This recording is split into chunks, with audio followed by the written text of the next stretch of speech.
Yes, indeed. A lovely day. Today is what? The 23rd. Wow. It's the Eve. The day to the Eve. Of Christmas. Welcome. This is the OK Conversation on OKFM 99.5. A whole lot of people are celebrating birthdays today. Who do I know? Amos Toy, the managing director of LPRC. Today is his birthday, as I've seen on social media. I also know today is the birthday of let me see, Octavian. No, not Octavian Williams. Rudolph Fire. Rudolph Fire. The chairman of the defunct moribund strategic journalist committee. No, get fair for describing.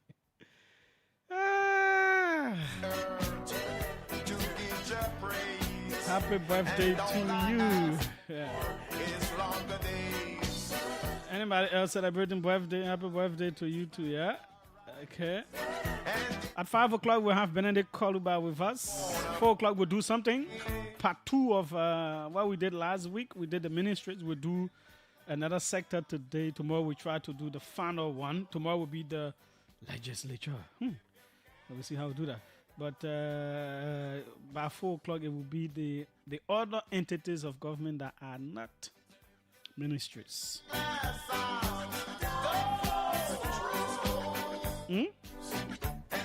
Yeah, they are not ministries. So you have the SOEs. They call it. Some are agencies, commissions, state-owned enterprises. We bundle all of them together. We've been able to come up with a top 3. It was tense, difficult. We got different media people from different institutions involved, members of the OKFM newsroom, different media colleagues from different entities to settle down on the top 3. And I believe we tried.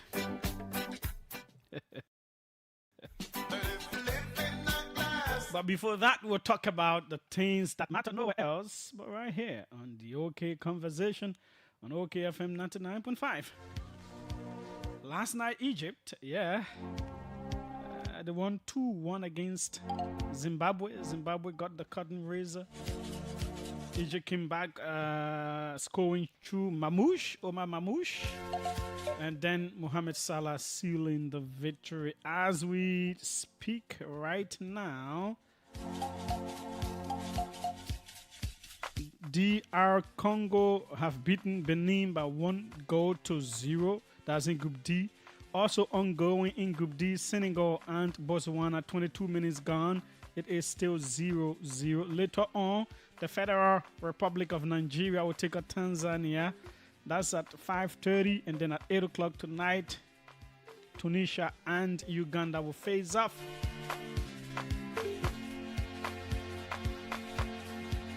And that's the African Cup lineup there for you. I don't know who I want to cheer. But Ivory Coast. I know I grew up there, so I will cheer Nigeria as well.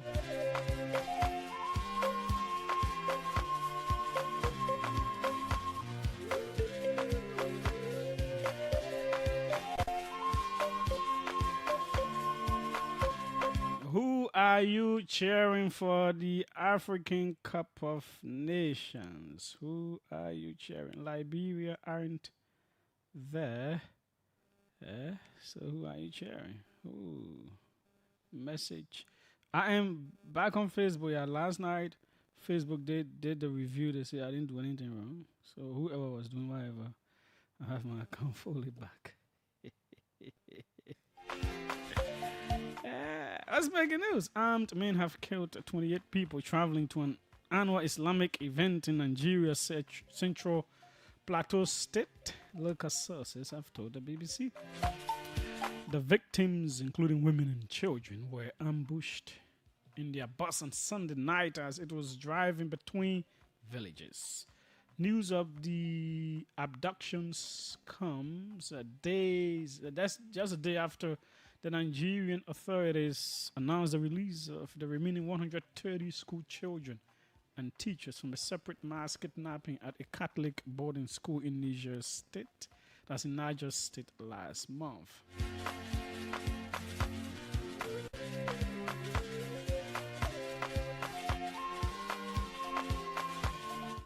There are nearly 90,000 refugees who fled to Burundi after the recent escalation of violence in Eastern Democratic Republic of Congo face dire conditions in cramped camps with limited access to food and water. This is according to aid agencies. Congolese M23 rebels recently captured the city of Uvira near the Burundi border, and the fighting forced hundreds of thousands from their homes. The rebels say they have since withdrawn. Medical charity MSF, that's Médecins Sans Frontières, which has been providing emergency help, has raised concerns about the worsening humanitarian situation.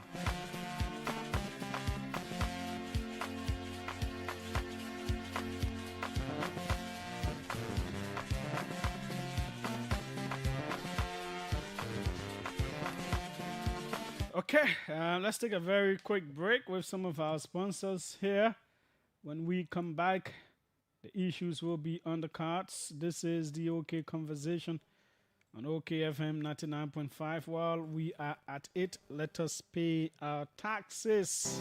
Mama, who takes care of development in our country? We all do, my baby. You see, every time we pay our taxes, we are taking care of our country, Mama Liberia. Taxes help provide clean water, safe communities, and jobs for our people. When you pay your tax, Liberia grows. Be proud, be responsible. Pay your taxes for a better Liberia. Pay tax, we all enjoy.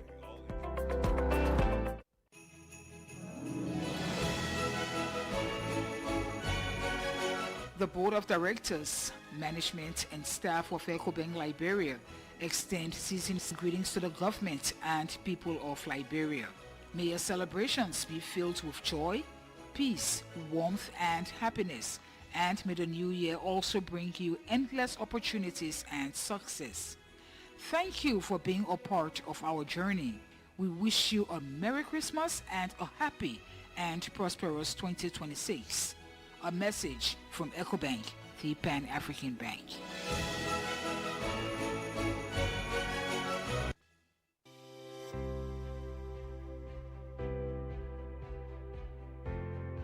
Your favorite RLJ Kendeja Resort and Villas is new and improved with top-notch first-class services guaranteed to make you feel pampered and special as our royal guests. Ideally located on the RI Highway, a few minutes drive from the Rehab Junction, right in front of the Atlantic Ocean, you are assured of a peaceful, serene atmosphere of a home away from home. The ingredients for our Liberian meals are freshly picked from our garden to give you that unforgettable taste of Liberian cuisine. Our villas are designed and equipped to ensure every night spent with us is a memorable one. We are well positioned to host conferences and seminars of all sizes, as well as outdoor events like garden weddings and parties. Book your upcoming events and leave the rest for us to handle with 100% satisfaction guarantee. You can reach us on 0770-533-415 or email us at reservations@kendejaresort.com.lr. Visit our website on www.rljkendejaresort.com.lr.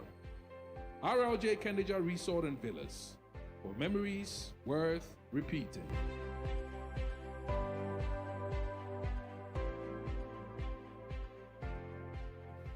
Indeed, make sure you're doing business with them, you're making use of them. I saw a post from former Deputy Minister Latin Datong. He said he went to RLG and he said they have the best lobsters, in town.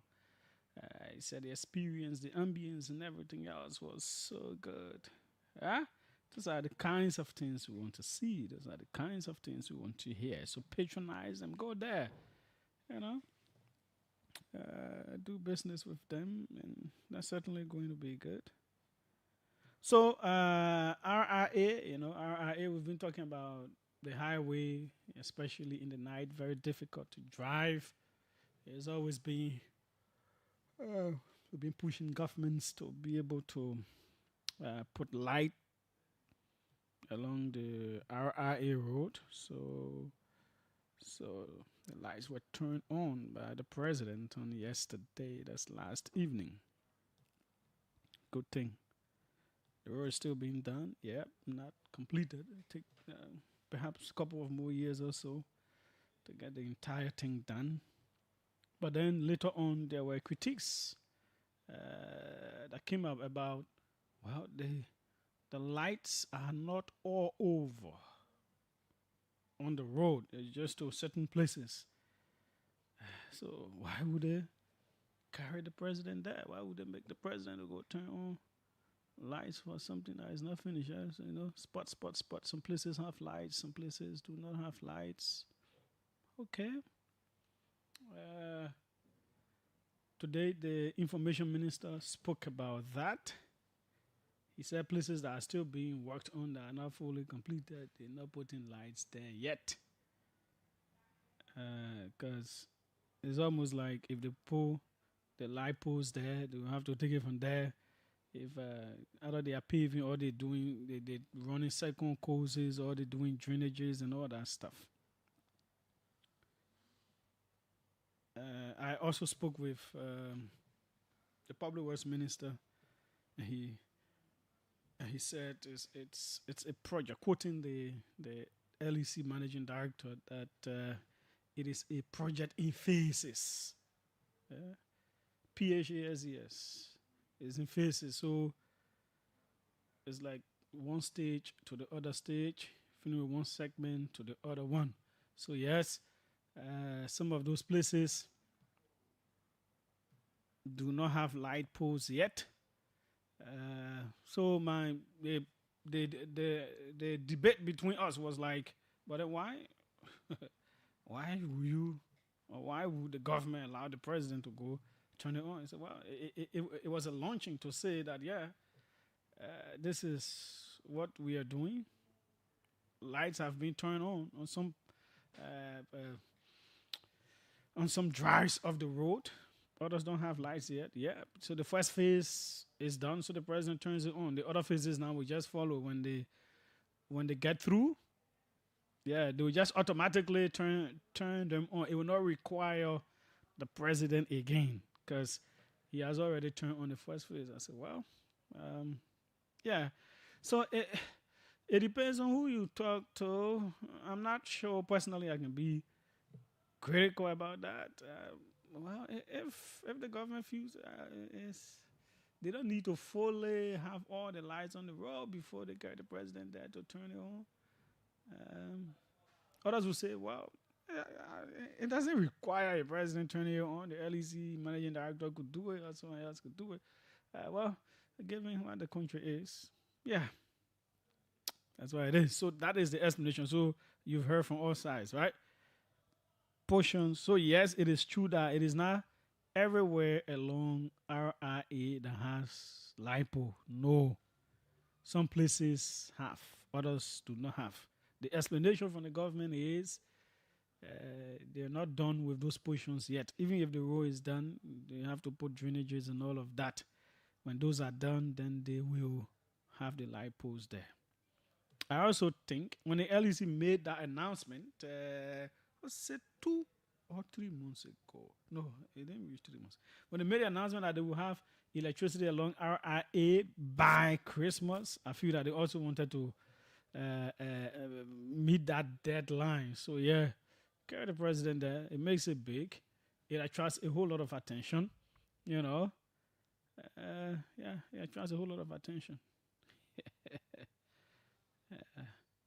So, and then the pictures come up. Oh, RRA road. So that's a good thing.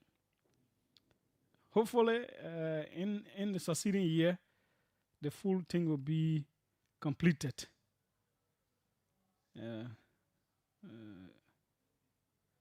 full thing will be completed. So that's the explanation. It depends on where you stand. Do you agree or not? It depends on where you stand.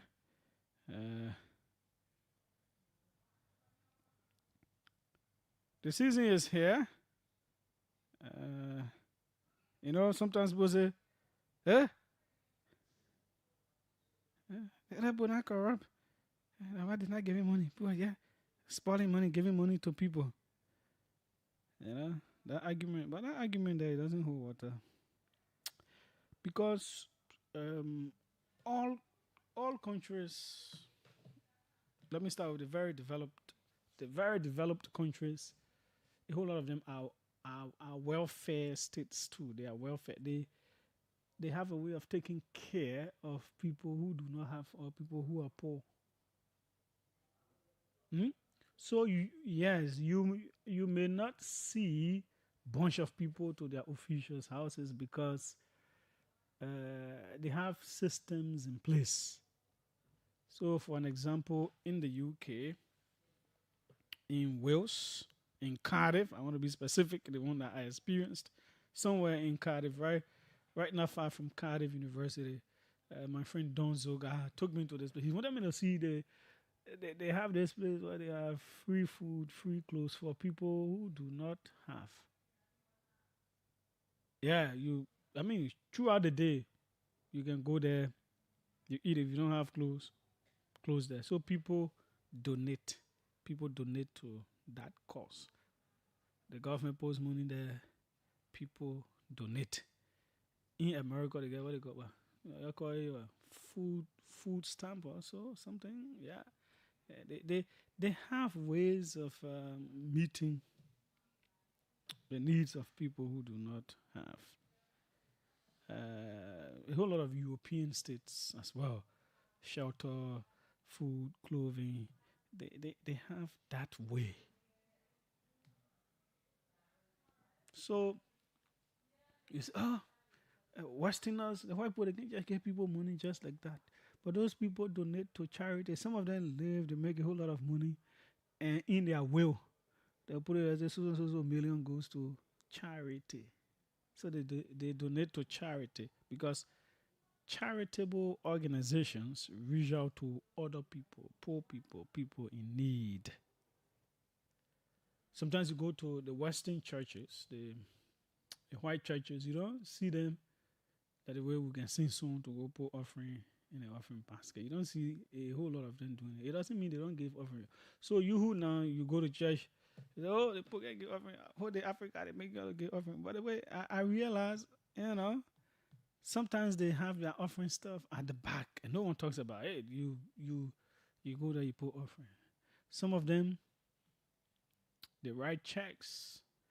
They send it to they do it online. They transfer it to the church account and all those kinds of things. So you see one small church without plenty of people, but it has some very good money people, and they're taking care of big places in Africa. They're sending money here and all of that. But when they getting the money from here, I can see them putting offering. Some people in that church, you put it in that will say if they die, all their money. Some of them don't have children.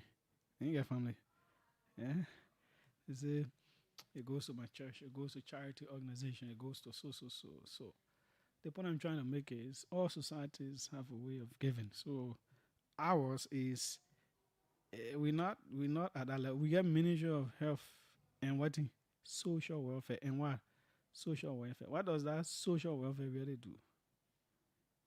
Is it still Ministry of Health and Social Welfare? Is it? Do they still have social welfare there? So it is what's supposed to do those things.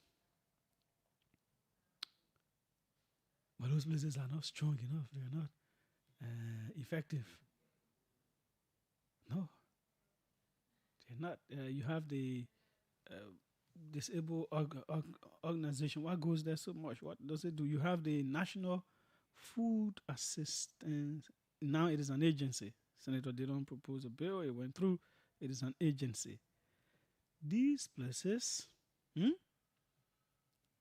they should be capacitated. They should be giving some money too. Plenty of money to cater to the needs of the disadvantaged, the very poor of society.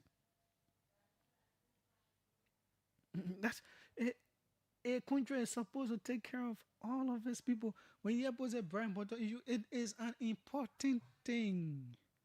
If I don't eat, I am hungry. How will I enjoy the road that is being built? So everything gotta go hand in hand. You have to be innovative to ensure any serious country on earth that is developed feeds itself. Go check.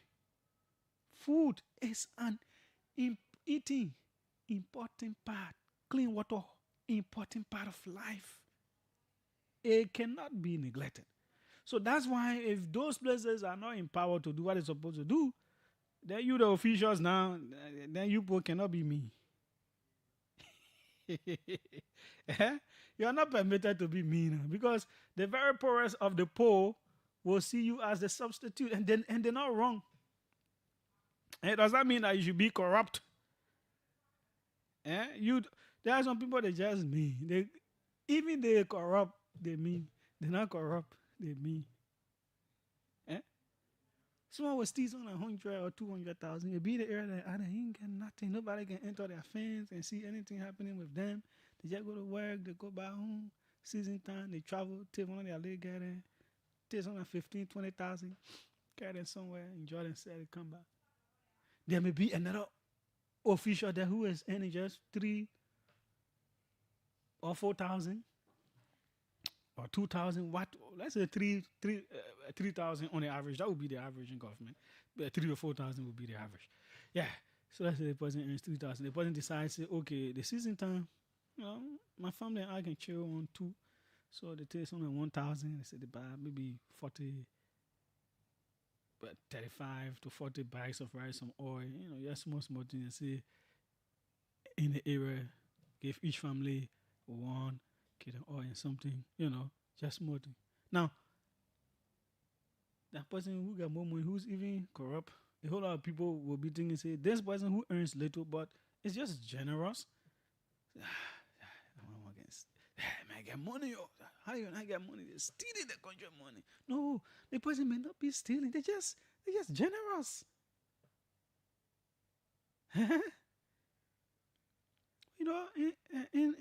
In Liberia, we love pretense. People who sometimes are generous, we think they are the ones that are corrupt. The ones that are not generous, we think they're not corrupt. Yeah, there are some corrupt people that can be generous. That's not what I'm talking about. But some people are just that good. So, in this kind of the government brought rice. I think the Chinese people gave them rice. They didn't get the rice to, and they how they call it, the National Food Assistance Agency, whatever it is called. Those are the people that they are work to help feed the country.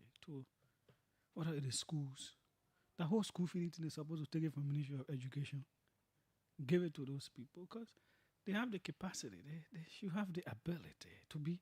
They should be able to do research. They should do surveys to know where the poorest of the poor are, where the marginalized of society are, where the differently able people are, the one you call disabled people. They should have all of that statistics. They should know, for example, in Liberia, 1 million people are suffering from acute food. It's an inavailability or unavailability. One of them is the right word, or both. I'm trying to provide alternative ways how. So when you, as a society, when you're doing those kinds of things now, then maybe plenty people will not beg you. But you're not empowering these places. Season coming, you like it anywhere on earth that enjoyment time, yeah. Anywhere on earth. Even the non-Christian countries, even the very Islamic countries, that enjoyment time here. So the point just saying that they will not get food to eat. Even you wanted to go beg, say, oh, like when people can beg, blah, blah, blah. How do we not beg you if you're not doing the things that are made out of beg? So you're forced to be good. You listen to me, government official. You mean any kind of way. I decree and declare. You are good. Go and go buy some bags of rice. Give people something in your community, yeah? You're not die just by doing it today. Go do something. Help somebody. Yeah, you you know the way you're supposed to do $1.2 billion budget. How much we get a national food assistance? We should empower those people there. They should have a database and say more than 1 million or at least 1 million Liberians have acute food shortage. It's easy to know. I can walk in community and know who really suffering for food. But I've done similar thing. Last year, certain parts of this year, someone in Australia, a Liberian, trusted me, sent money over, buy 20 bags of rice, buy 30 bags, buy 25 bags of rice, oil, and $15-20 for the season, the holiday time, and just give it to those I trust. Based on what you've been doing, I trust that you will determine the right people. And I know what I can do. I know how I can go in to know who's actually in need. So those people are able to do that. Huh?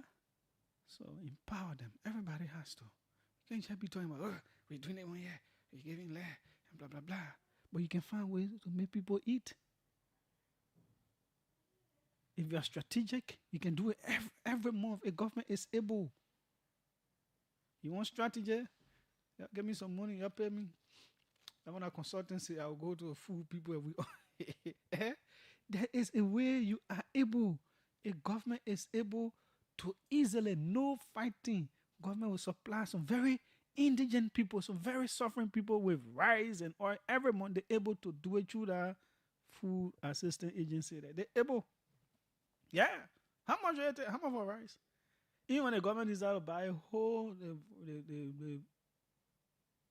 the wholesale, I talk to one of the dealers, say, we that the same price you can bring the rice from and wherever you get it, go bring our own rice to give to our people, giving it to people here. So get you so amount the whole year you supply us. We have determined households. Let's say for example, 100,000 households. Every month, 100,000 barrel, right? 100,000 1 gallon can of oil. People should not eat oil too much. That's how you get all this cholesterol and stuff, and people getting sick. If I want to eat too much rice, you eat it for some time. But you eat it, you gotta exercise and all that stuff. You gotta educate the people. You gotta eat more of these, fruits, vegetables, local stuff that come in the plantains and all those things too. They're good for eating. So that's innovation. So all of those things, while you're doing the big road works, the electricity and all that stuff, you can be doing that one too. That a real boosting morality, I don't think any government had do that one before. I don't know about way back, but since the war, let me be specific. So you do that kind of thing, then you're touching all the bread and butter issue. And I not plenty of money that thing require. I always like to educate, and you see those numbers will reduce. Imagine all the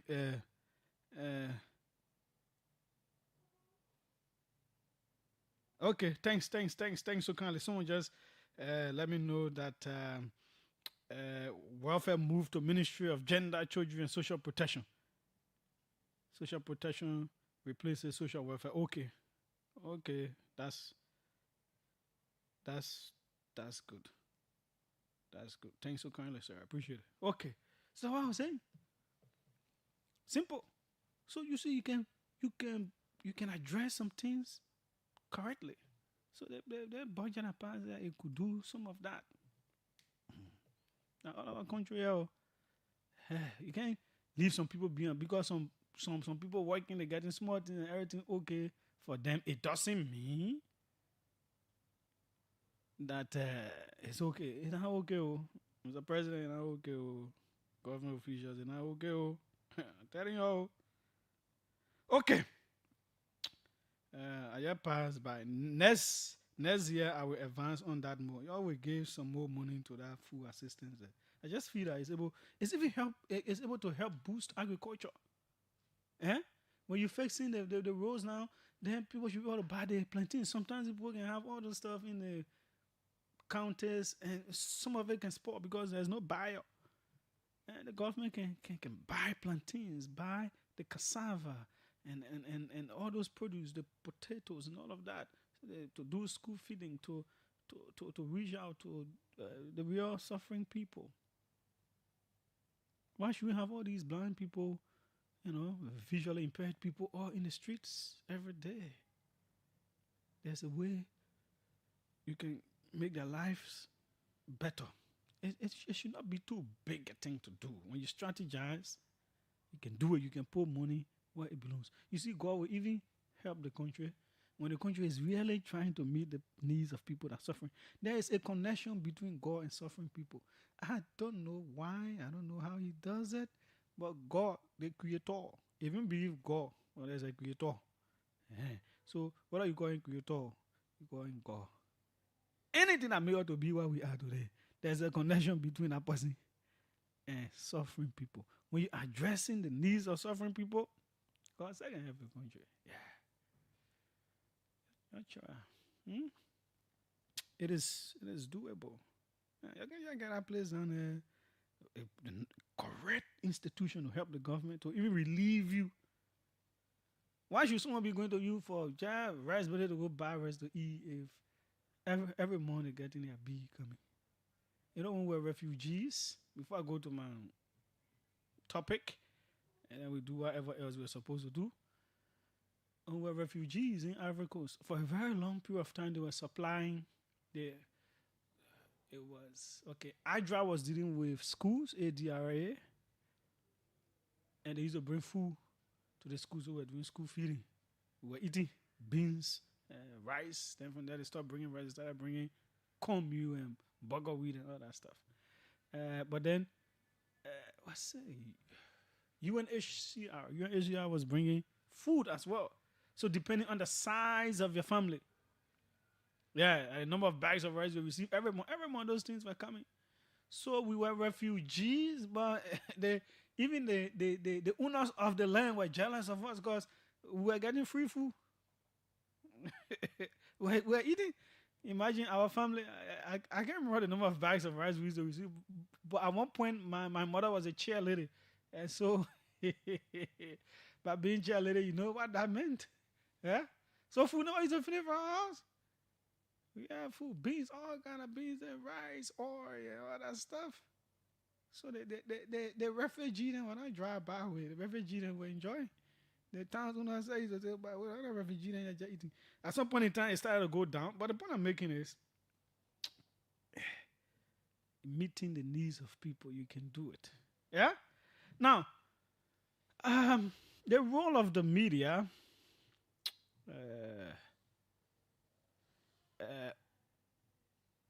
online, they say you should increase. They say I'm a bit low online. Someone from Zweju is saying that. Samuka Keita, all the way there in Zweju. Okay. The role of the media is to highlight everything that's happening, the good, the negatives, and everything. There is a story that has been developing for a very long time. The story of the FOIA project. Well, I believe the legislature has to pay attention to this. As much as people think it is done and settled, my investigations are proving otherwise. So when the legislature comes back in next year, January, it is something to look at. It is something for LACC to look at. Justice Ministry. They have to look at what the origin of the project is. But let's hear from the president. What did he say about it? Let's hear from the president. You can play that now. Give me the president's own first.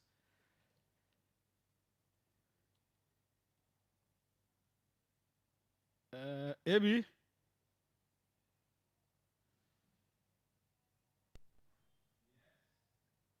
Abby gave me the president's own.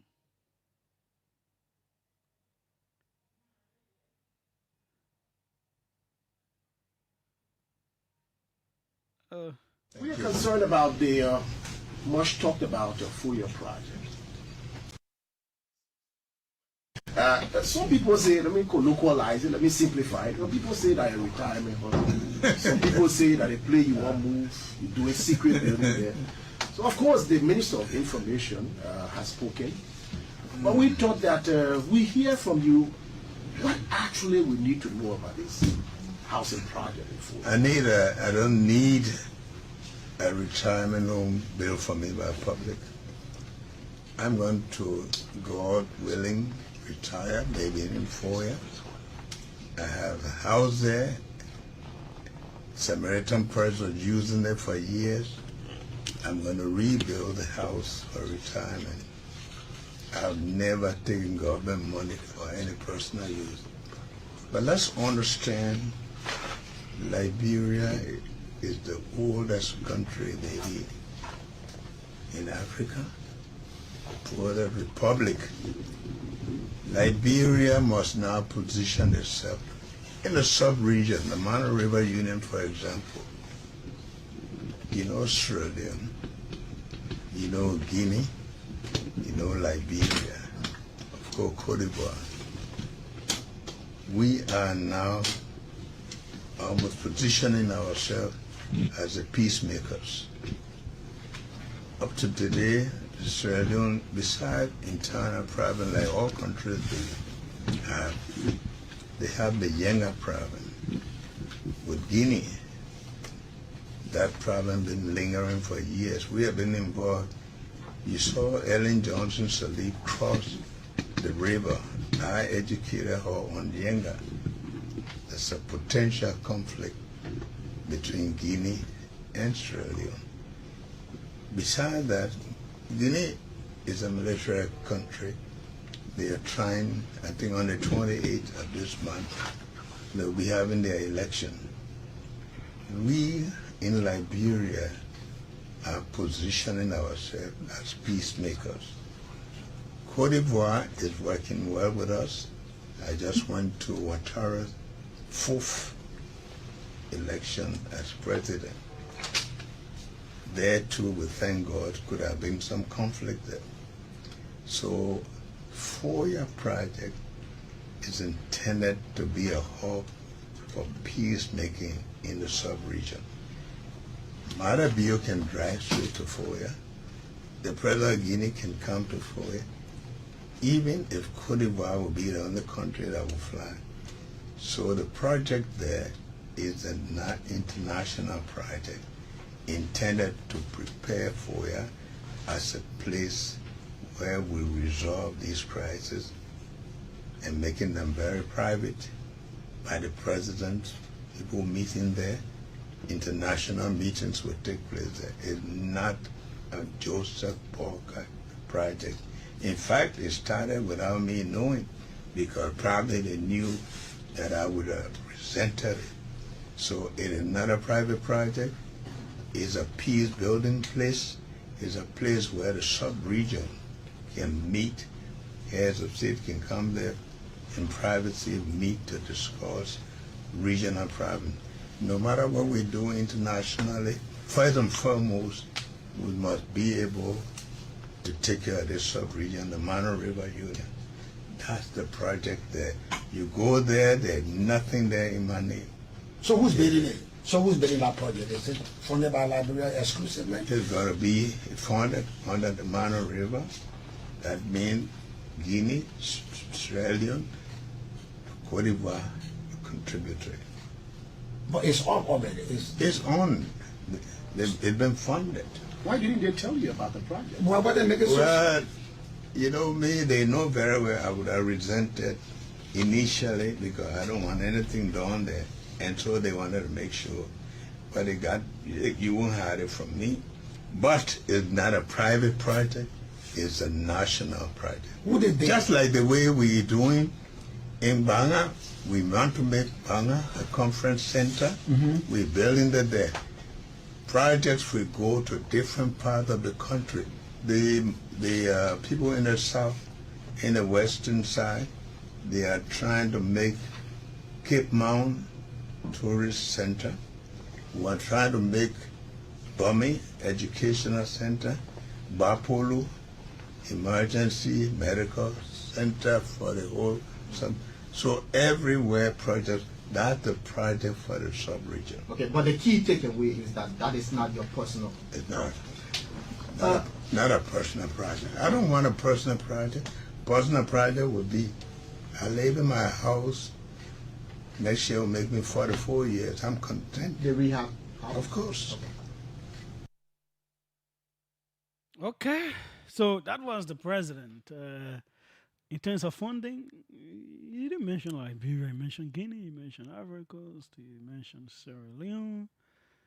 He said he didn't even know about it when it started. Now let's show you, because we've been doing a whole lot of research behind this. There is a gentleman called JMB's son. He goes around promoting government initiatives, the different initiatives. Last year, at the start of this project, he went there. Please play that video. Let people see for themselves.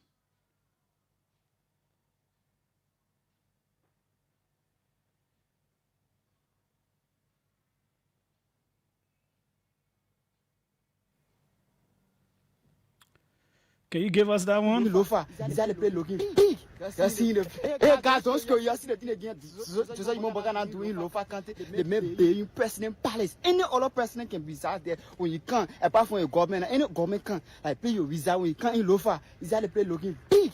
You're seeing the hey man, wait on it. See, I'll get you. See it? It's in the president palace. Very big. To tell you, I'm not joking. We'll show everything to you in the country. You will see it. You like the video.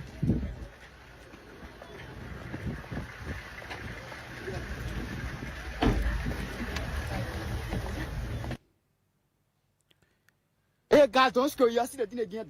Just like you doing Lofa country, they may pay you president palace. Any other president can reside there when you can't. Apart from your government, any government can like pay you reside when you can't in Lofa. Is that the place looking big?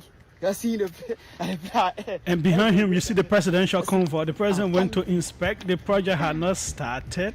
They were just greeting the area. That's the president's convoy. He went there last year. He was there before they could even put. Okay, that's okay. So in that video that JMB's son posted to his TikTok, you can see that machines had just graded that place. The president was there last year to view it. The convoy is in the background. He goes closer to the convoy at the end of the video. That's interesting. He calls it presidential palace. I knew those were the things I was hearing from the beginning when this thing started. Presidential palace. We are still continuing with our research. Guinea, Ivory Coast, Sierra Leone, what are they giving? The government own statement that they release, they say the government of Liberia making contribution, regional and international. And also they talk about local people, businesses and different people making contributions to it. I'm not sure people are against project of the nature. It is everything about how it started, the source of funding, the intention and all of that, that is raising eyebrows.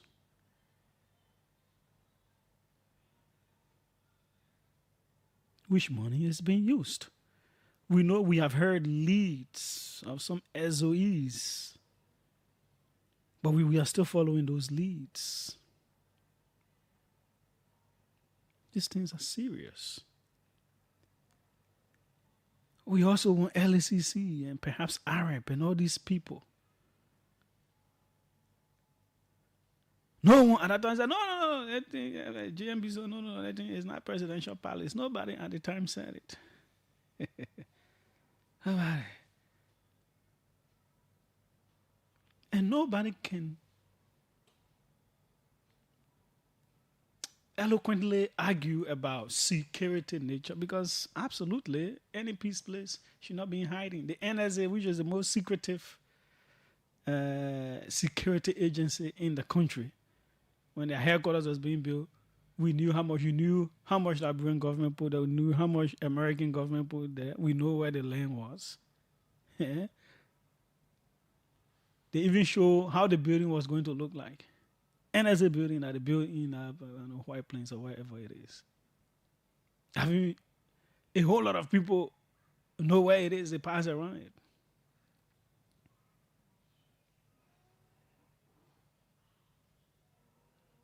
So,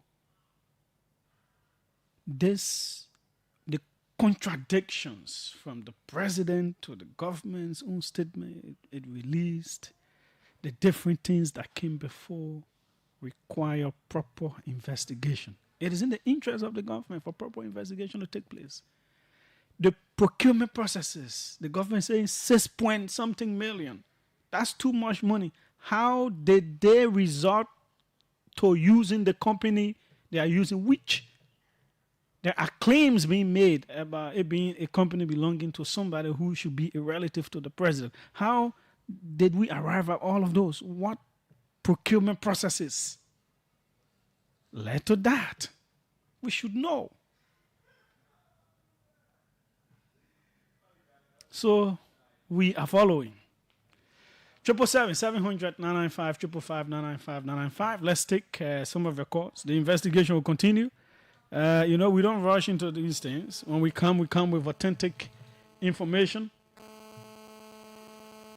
Let's hear your take on any of the issues we have highlighted here. The president is currently in Lofa. We will tell you tomorrow what Representative Thomas Fowler has said. We'll play you a very interesting clip from him. Okay. Welcome. Let's hear you. Yeah, good afternoon, Julius. Yes, go ahead. Good afternoon, dear listeners. Mm-hmm. I'm DJ Wazin says we're calling for the ballroom. Mm-hmm. Julius, I can remember on one of your sister programs, Into the Spoon, I remember said that project is building in Lofa, that former president government official putting money together to build it for Baga retirement. The Howard Costa said, and Spoon down in the Spoon said, yes, I get that result. I get that evidence that the foreign government official putting money together to pay Baga retirement area in Lofa County. Yeah, but the president has stated categorically now that it is not his retirement place. The man is lying to us. The entire government is lying to us. And the questioning, the people that get actual story of that area, if they can do it, by the grace, we all here 2029, we are getting to power, the people getting to power. We're questioning for that place. We want to know how the fund of that place. Okay. Because we Sierra Leone, Ivory Coast, Guinea, they get funding. The Guineans too, they will ask the government. How you get money to Liberia, we not know. Okay. The last one about it, they gave me. Uh-huh. The last one, cure quickly. Mm-hmm.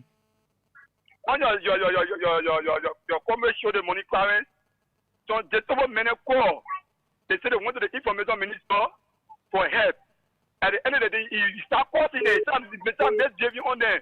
The information minister. Yes. On current show this money. Wow. That was so just all got a call. They say they went to the information minister area to private chief for the where he lives. The guy went there when they asked for the secretary. They say, "Oh, Papa sleeping. When you wake up at 9 o'clock, he came out at the minute they walk to him. Chief we have for our season." They say the next time that he's starting there.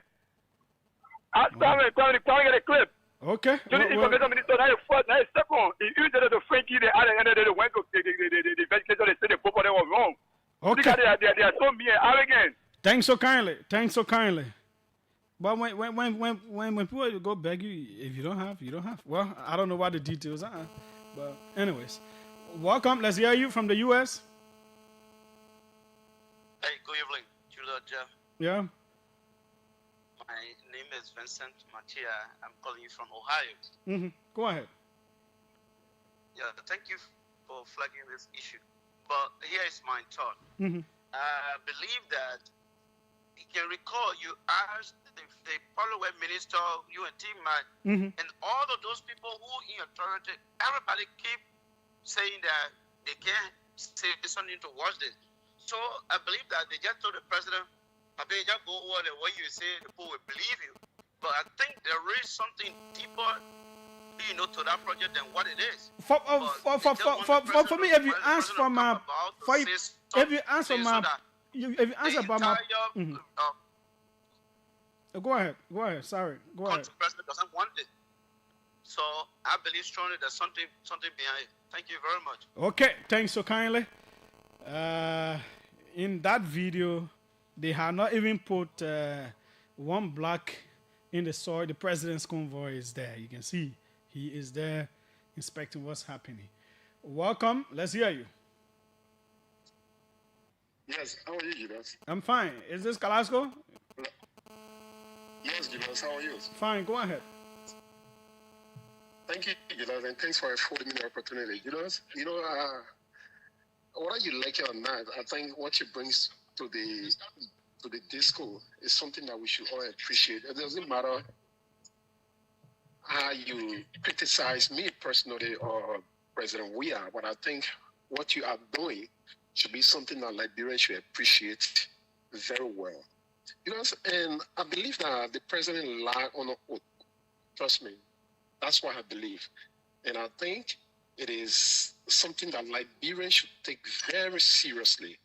From your investigation and the video you just played, clearly demonstrate that what is unfolding in Foya, the $10 million project that is unfolding in Foya, Mr. Bwaka is in the know, the president is in the know, and he came publicly. No, at this point we will use the government's official figure. Is it 6.1? Yeah, 6.1 million.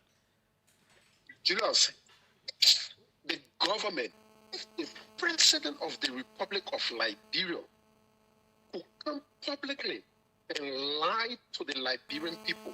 No, let us euphemize it. That we shouldn't say lie. Let's say did not say the truth. That one will be okay. But when you say the truth, it makes you lie. Let's use that one. Let's try to euphemize it since it is a presidency. For a president to come and not say the truth to the Liberian people about the construction of a place that he knew about earlier on and sat on radio and say, I know about it. Even the figure the call about 6 point, we've been calling 10 million, but we believe that it's even more than 10 billion based on the level of construction, the security detail, the measures that are being put into place. We believe that it's even more than 10 million. And this is scary. It's scary for a simple thing of this kind. For a president to come and say to the people that, he did not know about what was unfolding, and all of the government officials came, you interviewed some of them. So they just decided to say, okay, let's just go in the public. Mr. President, just go in the public and say something that is not factual and people will believe it. We think this is scary. And the same lies we continue to talk about, and the same lies that have been exposed over and over. It is the same. Kalasco, why you pressing on the lies? You pressing on the lies, the same lies? What happened? Yeah, but because Julius, it's painful. It's painful to see somebody who is at that level, and sit in front of millions of people and say something that is on. Okay, I think someone knocked you off. But thanks so kindly. Let's take a few more, then we'll go to our next point. Welcome. Let's hear you. Julius. Yes, go ahead. Let's hear you. Good afternoon. What's your name? Where are you calling from? I'm from Sokoneka. Go ahead, Chief. Oka just called before Kalasco. Mm-hmm. And he talked about the civil people went to the Minister of Information house, mm-hmm. and he started to inspect them. Mm-hmm. I'm the one that called this morning. I am not hiding myself in the public. Okay. I am telling you real story. Since our born, that's now terrified to go through disgrace. The minister talked to us. He threw words at at us as if we are not human beings. When did it happen? They having this on Saturday, the 20th of December, where I was telling, if I have the means to open the ground to enter there, I would have done it. Give us a picture of what happened. Go, be very graphic. I will see to try to establish contact with him as well to hear from him. But tell us exactly what happened. How did it happen? So Friday, which was the 19th, my friend called me, and he has a singing video. So I said, my brother, it's not really easy. Going to bed with my empty stomach. I said, oh, my man, I wish I could help you at least a little so that you can have something to go to bed. But what you do, let's visit one of our government officials. Julius, this is a community we live in. People refer to us as Bwaka people. I mean, either you Bwaka men, because the way we stood for him so that he can become a president. I'm not saying that he has control over individual attitude, right? Mm-hmm. He's a president. He doesn't have control over everybody's attitude. People got their own behavior and things. Mm. But the thing is, we supported him. So, no matter short, we got there that morning, around 6, going to 7. When we asked the security, he said, the old man still in bed. In fact, I can't tell you to wait because it is not advisable. I don't know when he will get up from bed, and he's a working person. So what we did, there's a lady live opposite his face. We went to her personally. We asked her, Madam, please, can you accommodate us to sit here until the woman can wake up? And she was so kind to us. She brought 2 chairs for us also, and my friend and I, we sat down in a chair. Little 9 to 10 like that, he called in his vehicle driving out. I have somebody ran to us. He said, oh, my man, the old man coming out. We walked just a few steps from where we were sitting. He came outside. He saw that the car. He started to lash at us. So we said, oh, geez, sorry. We wronged you by not calling you to inform you that we're coming to your place. However, we are sorry. There is nothing there is nothing more than I am sorry. We kept begging as we telling him sorry, the more he raising his voice, shouting. We were saying what? Expressing our community. Saying what?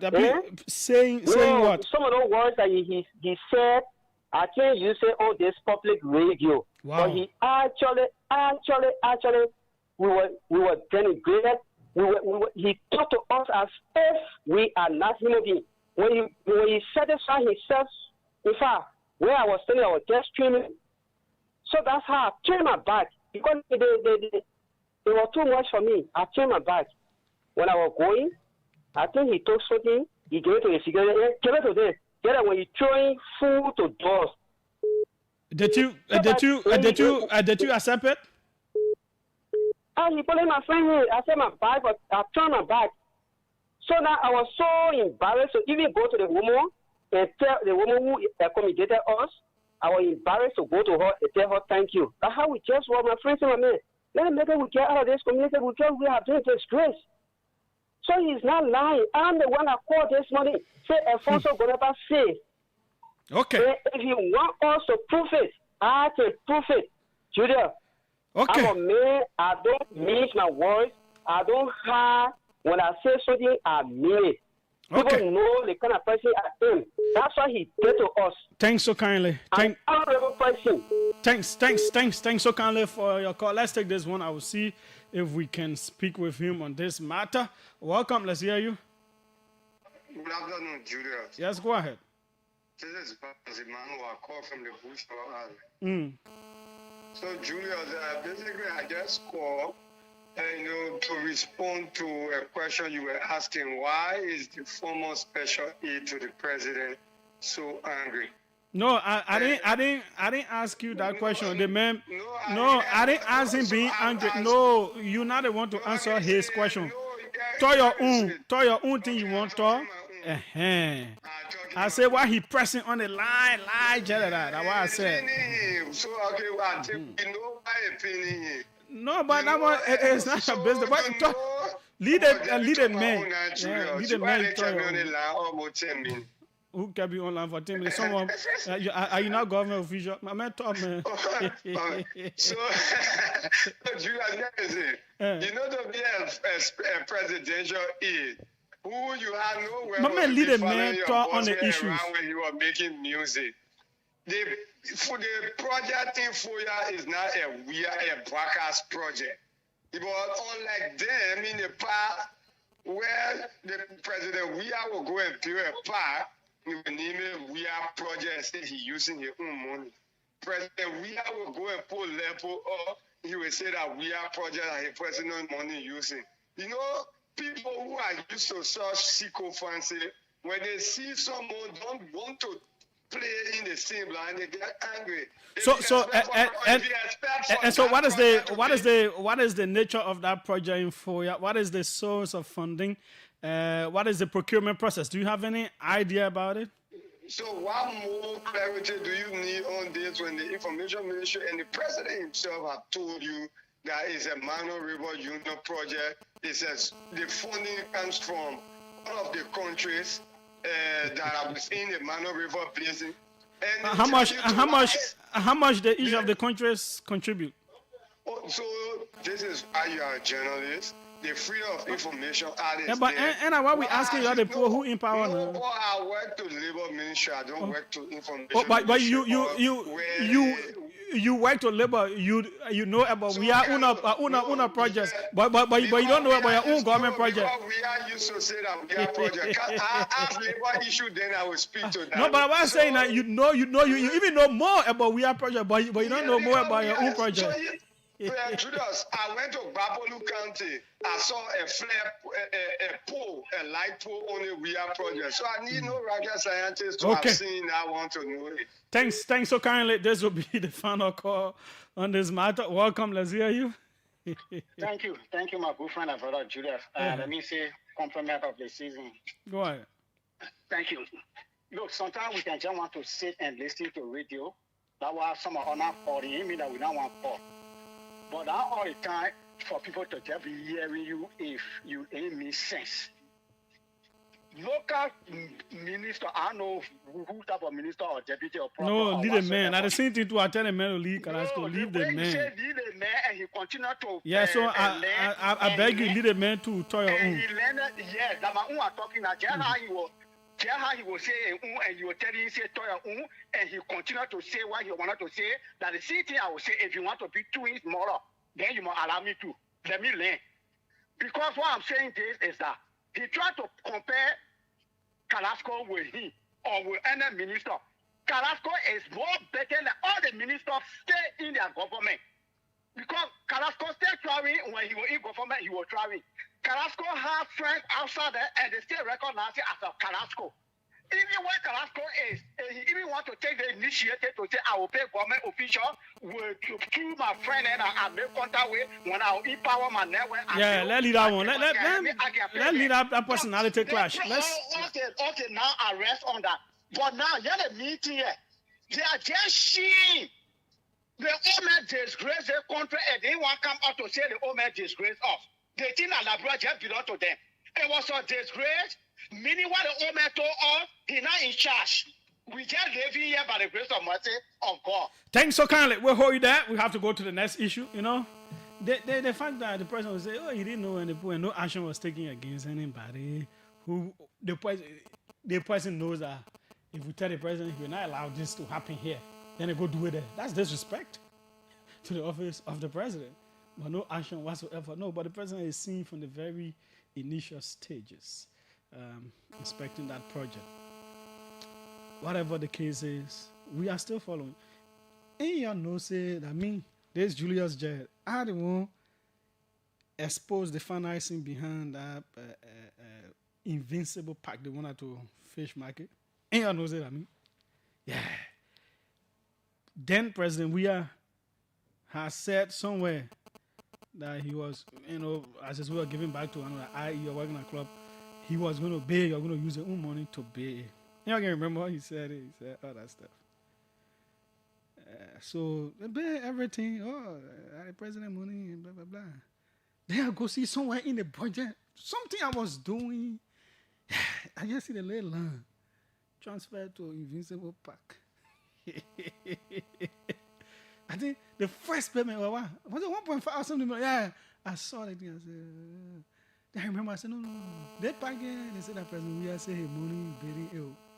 I went and found the clip. I can remember the first time Chokonpui ever went on radio. I had about me come on radio. I know how to follow these things. I'm rushing you. I'm rushing. Small. We will get there. Now when y'all be talking, Julius, they won't expose that it was not former president. We has money that built that park, that it was government money. Most of the money came from government. Now from right on the show, yeah. So y'all be there and be acting. I expose it. Chokonpui called that day. You were angry. You're talking. I said, well, gee, the thing in the budget, it was clear. But it is somewhere that you got to read to see it. I saw it. Then I brought the voice. I said, no. The president did not say the truth. He said, you're going to use the money, but the budget shows that the government put money here to build this place. I had to go on with it, and that's the stay. That clarification could not. That me, I will be beyond the project. I just watch. And we are. I'm not rushing.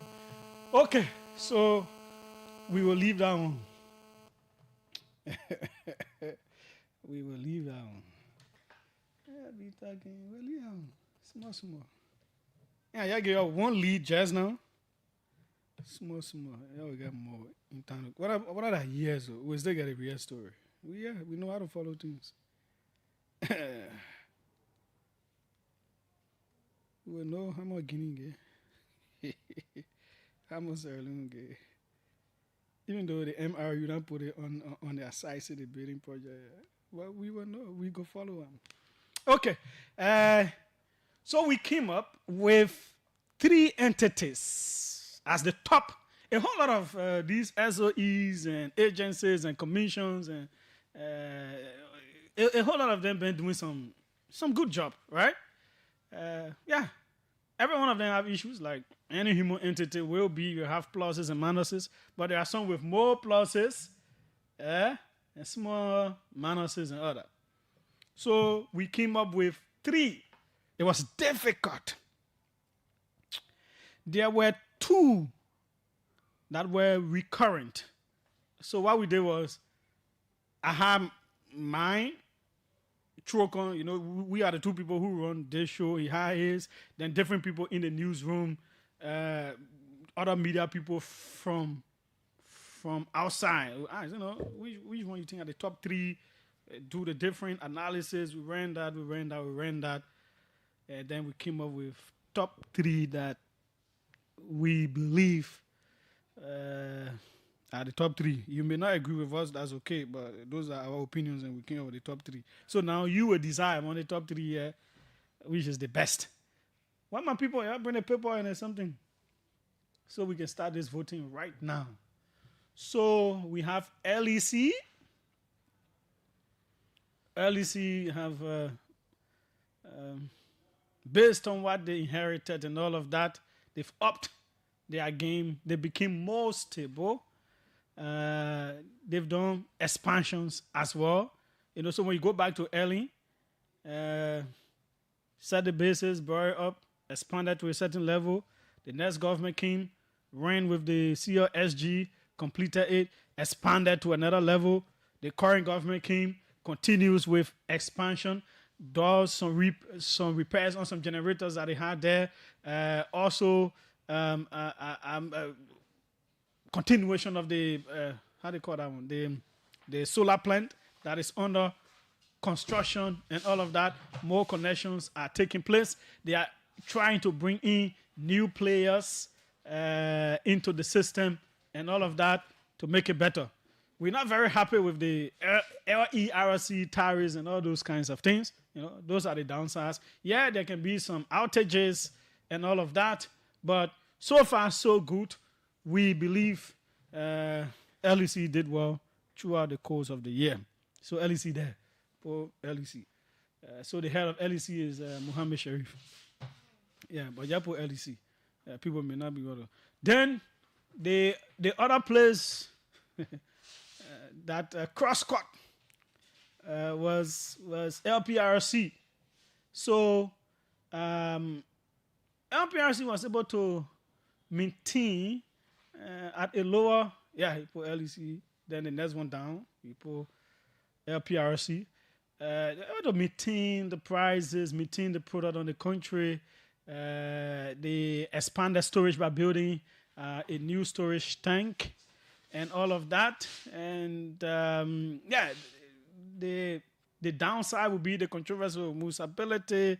The other report that came out that, talk about some issues that needed to be straightened up. Not necessarily that somebody was corrupt. Okay? So, we think LPRC is also there. Then the third choice to make was tough. We went back and forth. 3 or 4 different entities were looked at and all of that. And we settled on maritime. Yeah, we settled on maritime. You may not hear a whole lot about them, but nationally and internationally, maritime, the how they call that stuff? We just was it weeks ago, we were able to be re-elected to category A. Maritime has done some good work in contributing to the budget. They're one of the SOEs that made some contributions. The sector was able to continue with the level of excellence that it delivered in terms of fleet and all those kinds of things. So, by and large, we put maritime there. Yeah. We know we looked at CBL, we looked at LWSC, we looked at AREPT, we looked at other places, but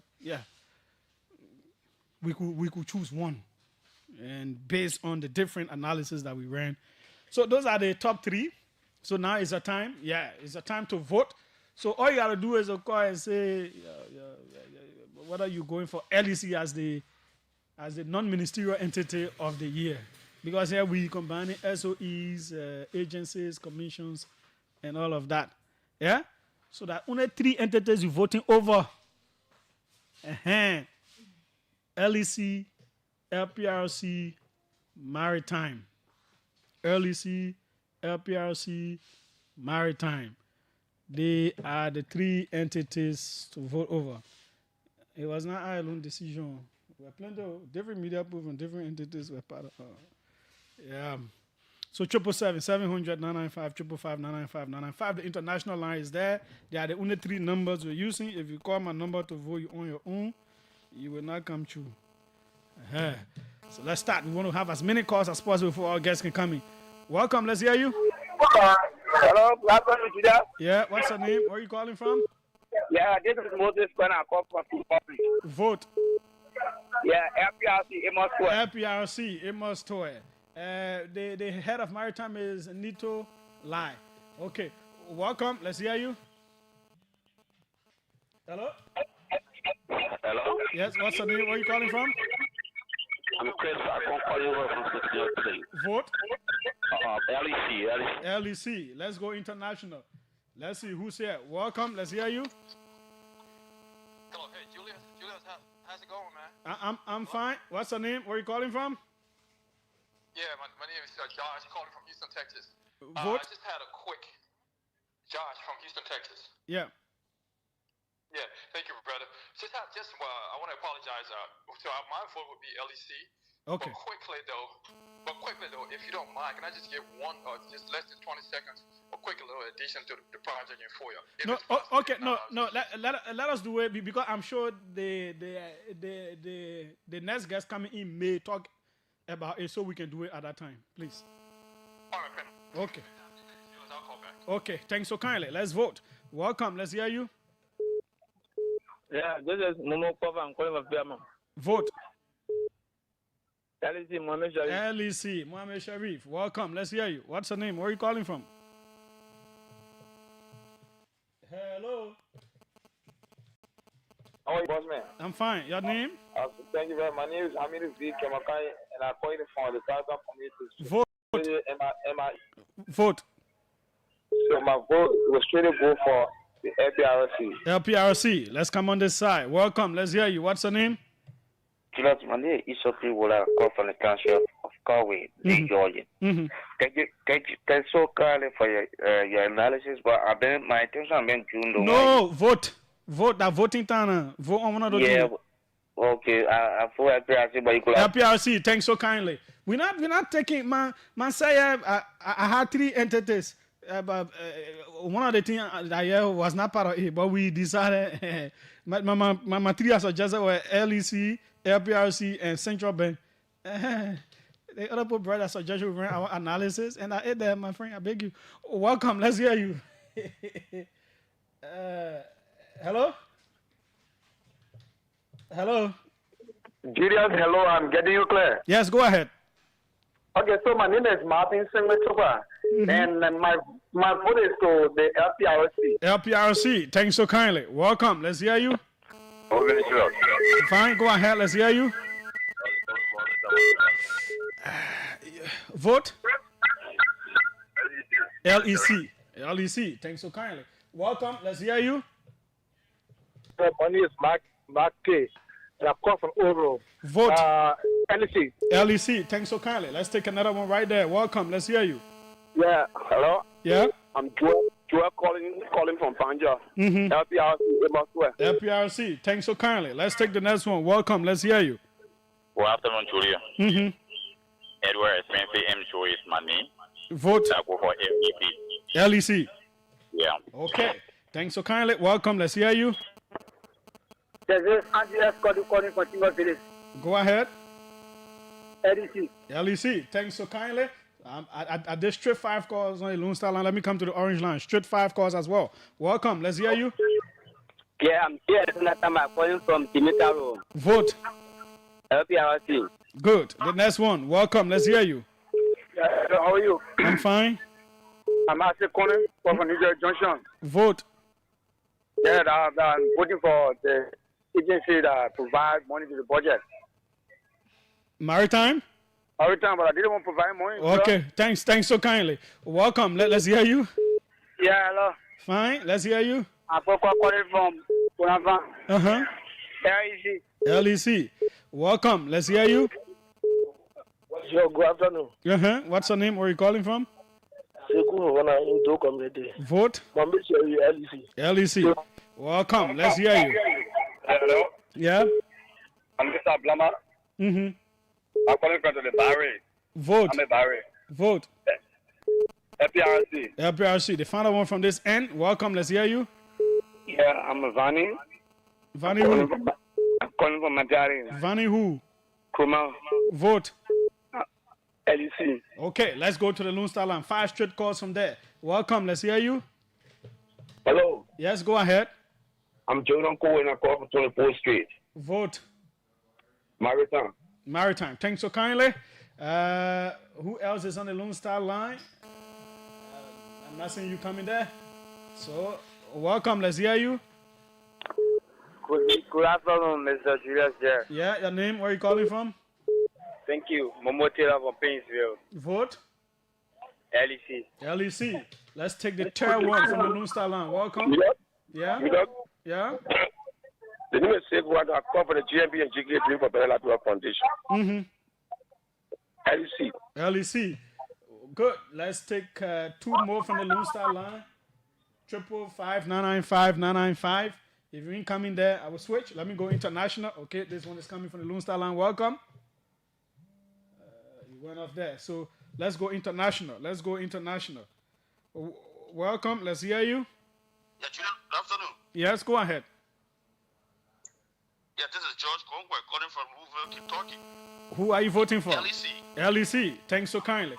Thanks so kindly. Let's come to let's complete the 2 from the Lone Star line. Welcome. Let's hear you. Yeah, good afternoon. Yeah. I'm going for my training for Broadview. Okay, who you going for? LDC. Thanks so kindly. The final one from the Lone Star line for now. Then we switch. Welcome. Let's hear you. Yeah.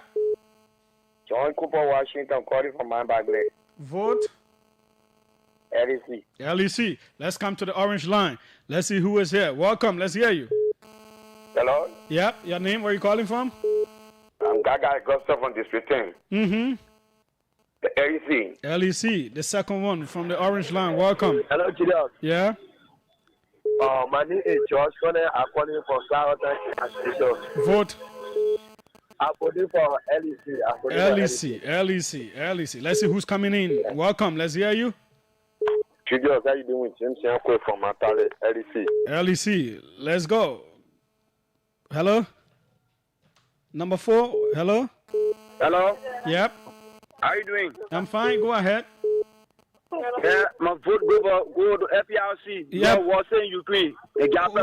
Okay. What is your name first? I'm Ishmael calling for Josephine. Thank you, Ishmael. Welcome. Let's hear you. Yeah, how you doing, Julio? I'm fine. Your name? Where are you calling from? My name is Moses Kwali. Mm-hmm. Yeah, Maritime. Maritime. Thanks so kindly. The final one. The final one. Welcome. Let's hear you. Hello? Yeah? It is nothing to be calling on the back of the Vote. LEC. LEC. Let's come on this end. To Lone Star number. Welcome. Let's hear you. You went off? Why did you go off? Welcome. Hello? Yeah. What is your name? Where are you calling from? I'm Elijah Herafuk. I'm calling from Fender. And your vote is to? LEC. Go ahead. Welcome. Let's hear you. Hello? Yeah? I'm Amoki Kuma calling from Oro. Okay, vote. FPRC. Thanks so kindly. Welcome. Let's hear you. Good evening, Julius. Yes, go ahead. I did a motor round and I'm putting for the church in 9. LEC. Go out. Good. Let's hear you. What's your name? Where are you calling from? Yes, Julius. Jesus Lahai Sony. Yeah, LEC. LEC. Yeah, you take time because the two of them get C inside air and see you. Yeah. FPRC, LEC. Let's take this one.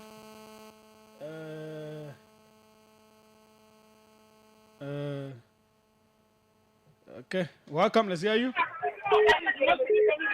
Hello? Yes. What's your name? Where are you calling from? I am Fatu Kumar. May I call from one of the ambient of the United Parliament of Letter Bureau. I say I vote. I on the issue of the my man, just vote. That voting we on here. Voting for. Okay, thanks so kindly. You are not in tuned. Welcome. Let's hear you. Hello. Hello. Yes. What's your name? Where are you calling from? Vote. FPRC. Thanks so kindly.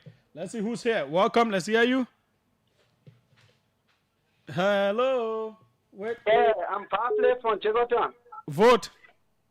Let's say LEC. LEC. Okay. Welcome. Let's hear you. Yeah. Huh? LEC. Thanks so kindly. Welcome. Let's hear you. Morris S. Gable, Intellectual Bureau of UP. LEC. LEC. Good. Welcome. Let's hear you. Yeah, hello? Yeah? Yeah, FPRC.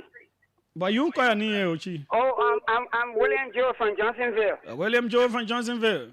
Yeah. And you say which entity again? LPRC. LPRC. Welcome. Let's hear you.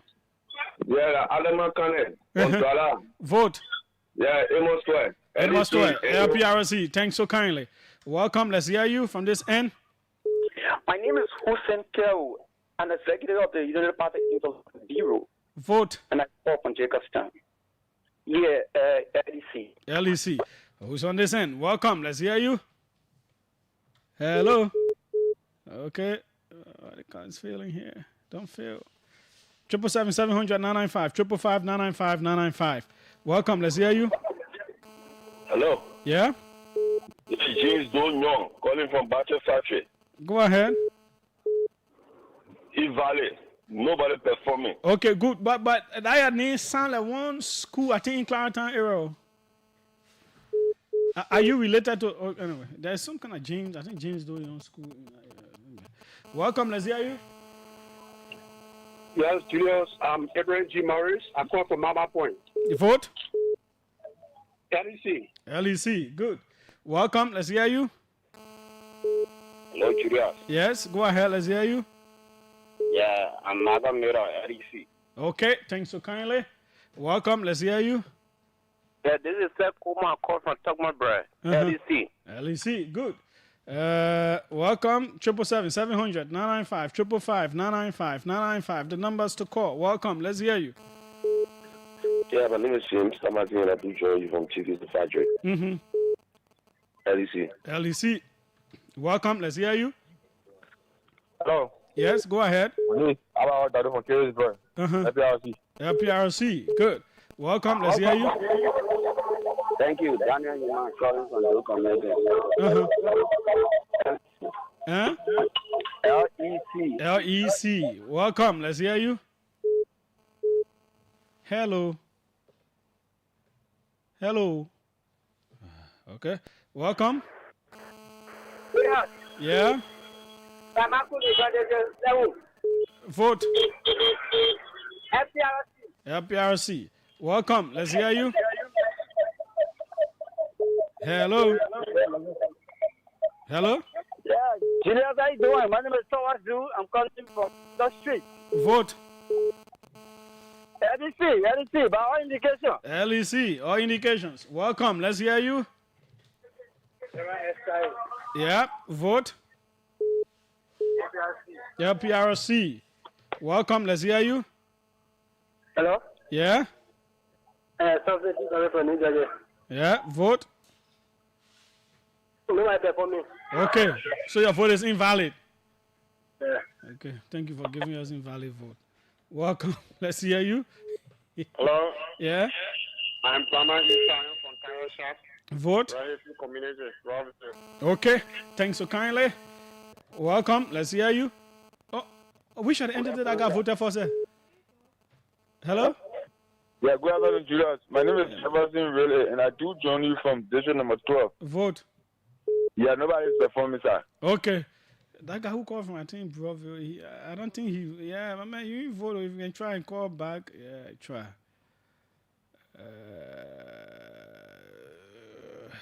Okay. Yeah, man. To get on the line can be easier. I mean, I vote. Sorry. Welcome. Let's hear you. Good afternoon, Julius. Yeah. This is James D. Dago. I call from Duporo Junction. Vote. LEC. LEC. Okay. 777-700-995. 555-995-995. Welcome. Let's hear you. Yeah, hello. This is Professor Bien coming from Apollo. Vote. LEC. LEC. Hello. Let's hear you. Hello. Yeah. I'm Joseph from community. LEC. Welcome. Let's hear you. Hello. Yeah. Yeah, this is Solomon S. Coker calling from Junction. Yes, LEC. LEC. The fourth one from here. Welcome. Let's hear you. Yeah, Roberto Tokwi from St. John's St. Paul's Bridge Community. You said who? Roberto Tokwi, St. Paul's Bridge, St. John's Community. Joe Boito Tokwi. Yeah, Roberto Tokwi. Okay, vote, man. I'm voting for LEC. LEC, the fifth one from the orange line. Welcome. Yeah, my name is Mohammed S. Tako. I'm calling from District 1 Magazine. LPRC. LPRC. Now, I'm going to the Lone Star line, 055-995-995. Direct your calls there. The next 5 calls are coming from there. Welcome. Let's hear you. Good afternoon. Yeah? You're Plateau from Iron Factory. LPRC. LPRC. Welcome. Let's hear you. Yeah. Everyone back calling from Portland. LEC. LEC. 555-995-995. The numbers to call. I'm still with the Lone Star line. Or else I switch very quickly. 555-995-995. Okay, let's come to Orange.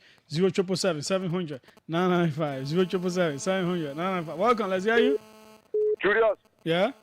The guy who come from Brazil, he said no vote, so don't be saying no. Okay. Then you two call your name and vote. No, I finished voting. Okay, thanks. Yeah, voting. thanks for being very honest. Yeah, I appreciate your honesty. Yeah, that's good. Yeah, a very good Liberian. You deserve an award. But this is what may God give you long life. Say amen. I'm calling from Ghana West for my community. Vote. LEC. LEC. Good. Welcome. Let's hear you. Good evening. Yeah. My name is Prince Manuel. I call from Julius Street. Okay. Vote. LEC. LEC. Welcome. Let's hear you. Hello. Yeah, quickly. Yeah. Tony Farley calling from Cardwell, New Jersey, LPRC, Amos 2. Thanks so kindly. Let's go international. Let's see who's on this international line. Welcome. No, I'll call your name for you. Oh, I did. When we didn't hear me, I said my name is Vincent Mattia from Columbus, Ohio. Columbus, Ohio. When I went to Columbus in 2013, were you there? Did you see me? No, 2013 I was then in New Jersey. Oh, okay, yeah. I remember I traveled with then Foreign Minister Augustine Gaffron. Columbus, Ohio was our first stop. It's a very nice, peaceful, cool city. I really love it. Yes, it is. Next time you visit, you should come. Yeah, send me invitation because I think I come in Nigeria. Just for the fun of it. Yeah. Okay. Welcome. Let's hear you.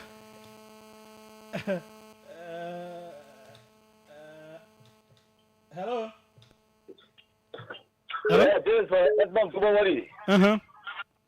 Yeah, LPRC. LPRC. Let's take the next one from there. Welcome. Let's hear you. You don't know about it. Okay. Thanks so kindly. Welcome. Let's hear you. Hello. Hello? Yes, what's your name? Where are you calling from? Emmanuel Pumba, I'm calling from Harrisburg. Vote. LPRC. LPRC. Welcome. Let's hear you. Hello. Okay. Hello. Welcome. Hello. Yeah. Go ahead. Let's hear you. My name is John. Vote. LPRC. Welcome. Let's hear you. Hello, Julius. Yeah. Good afternoon. Yeah, my name is Progressive Joseph Smith. I call from the Point 4 Bell. Vote. Yeah, Julius, sorry, I may take your time, but you sort of include another entity instead of the maritime. Vote. Vote, because I don't know about it. Vote. But the thing they not do that, not joke. Okay, I'll vote for AC. Thanks so kindly. You said I'm going to vote for the put you. Man, yeah, man. Welcome. Let's let think that Messi and Ronaldo time. Once the two of them were playing good football, they couldn't see other people. Welcome. Let's hear you. Yes, you know. Yeah.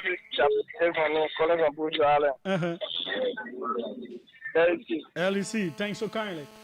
Welcome. Let's hear you. LEC. What's your name first of all? From okay, LEC. Thanks so kindly. Let's go international before we switch over to the orange line. Welcome. Let's hear you. Yes, hello. I'm Aliyu B. Famule. I'm calling from India, specifically in Punjab State, Ludhiana. Okay. You can vote. I just called to give my suggestion that you should change the water and sewer and move maritime. No, now you tell what to do. We finished doing that one, so vote. Thanks so kindly. We're feeling. Oh, welcome. Let's hear you. Hi, I'm Victoria. I'm calling from Minnesota. I vote LEC. LEC. Thanks so kind. Next time when you come into America, you should come to Minnesota. Okay. Good. Yeah, sure. Why not?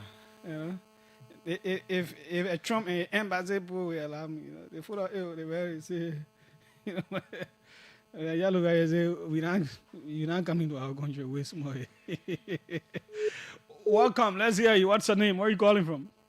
Good afternoon, Julius. My name is Daniel Fitty. I call you from the Mosquito Last District. Vote. Yeah, the train blowing me too much now. LEC. LEC. Welcome. Let's hear you. Hello? Yeah, hello, Julius. Yes, yeah, go ahead. Let's hear you. Yeah, Pastor Dixon, yeah. Mm-hmm. I'm sitting enjoying my Vote. Leave all that talking. Jeff, we know you're enjoying it. Welcome. Let's hear you. What's the name? Where are you calling from? Hello? Okay, that one went off. Welcome. Let's hear you. Hello? Yeah, go ahead. I'm Lemon Dory Morris. Uh-huh. Calling from District 9. Mm-hmm. Osvaldo. Vote. I vote Foreign Affairs. No, we finished with that one. We finished with ministers last week. We're talking about the other people now. So the three people have the LEC, LPRC, and Maritime. Okay. LPRC. Thanks so kindly. Welcome. Let's hear you. Hello. Hello. Let's hear you. Hello. Hello. Yeah, hello? Yes, your name? Where are you calling from? I'm Anthony Washa calling from Balance Zekeba. LEC. LEC. Welcome. Let's hear you. Hello? Yes, go ahead. Yeah, I'm Deuteronomy calling from the country of West Point. Deuteronomy who? Deuteronomy now. Okay. Vote. Yeah. Mohammed Sharif, LEC. LEC. It's okay. It hard to hear that kind of name, Deuteronomy. Yeah, that biblical book. Okay, let's come to the Lone Star Land. Deuteronomy, Genesis, Esther, Leviticus, Deuteronomy, Joshua, Judges. Welcome, let's hear you. Okay, vote. LPRC. Good. Welcome, let's hear you. Mohammed Dupe. Mm-hmm. Mohammed Sharif, LPRC. No, Mohammed Sharif, not from LPRC. LEC, sorry. Okay, LEC. Thanks so kindly. Welcome, let's hear you. Hello. Yes. What's your name? Where are you calling from? Hello. Okay, you went off. Welcome. Yeah, hello. Yeah. Yeah, my name is Mohammed Sassin. I'm calling from Bajafaje, LEC. LEC, thanks so kindly. I want to squeeze in 10 quick calls. I've taken one from here. Let me take 4 more from the Orange. I'll take 5 from the Lone Star. Let's do that one quick. Welcome, let's hear you. Number 2. Yeah, hello. Yeah. Yeah, this Brother Emmanuel Brown calling from Chisco, Bujimantan. Vote. Yeah. Commerce. What? Commerce Ministry. Okay, see you. Welcome. Let's hear you quickly. Number 2. Yeah. I'm Eric B. Philip calling for Tobo Village Community. Vote. I vote for LPRC. Thanks so kindly. Number 3. Go ahead. Let's hear you. Hello. Yeah. What's your name? Should we take it? Yeah, let's just take it. Send a chat. The children are enjoying current. So, welcome. Let's hear you. What's your name? Hello. Yeah. Your line is bad. Number 4. Hello. Yeah. My name is Joe Perez. Calling from where? LEC. And are you called Jenna? Yes. Okay, but then we have taken your vote. Thank you for calling by and calling your name. Quickly, I want to go to the Lone Star line. Let me take the 5th one. Welcome. Let's hear you. Okay. Dominic Toba. Tobanya Junction. LEC. Okay. Finally, welcome. Hello. Hello. Hello. Hello. Yes, your name? Where are you calling from? Money is too. Thanks so kindly. Let's go to the Lone Star line. Take 5 from there. And that is it. Welcome. Let's hear you. Hello, Julius. Yeah. My name is Desmond. I call from Seattle. I'm Roden Gideon's public work minister. No, we on ministry. We finished with them last week. Oh, you're finished. Oh, but then I think more Ali. Okay, see you. You're not following. Welcome. Let's hear you. Yeah, good evening, my name is Maya. Stand up on District 2 LEC. Thanks so kindly. So there are 3 entities that we think are top: LEC, LPRC, and Maritime. Number 2 from this line. Welcome.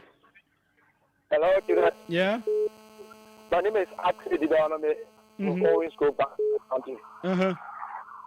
Actually, LEC. LEC, number 3. Hello? Yeah. My name is Moira. LPRC. LPRC. We want to take number 4. Welcome. Hello? Yeah. Fasia calling from District 6, LEC. LEC. And number 5, the final vote is coming in. Yes, hello. Yeah. Yeah, I'm Baba Young Power Green calling for FE. LPRC. LPRC. Thanks so kindly, folks. That's how we'll do it. Our team will not tally the results, and shortly we'll announce it to you. But this is the OK Conversation on OKFM 99.5. We are right here. My name is Julius J. Let me play a song. You know, all right, they can be listening. I don't think everything is serious. In fact, it's very serious. We will present, OKFM will present awards to these people. You are the ones who decided them. So we'll go and tell them this is what the public thinks about you, that you are doing well. We'll present awards to them. We'll do that.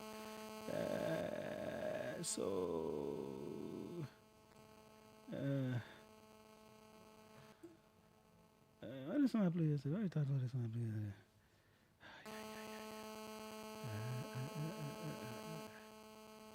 You see me? I feel forgetting this song. Okay.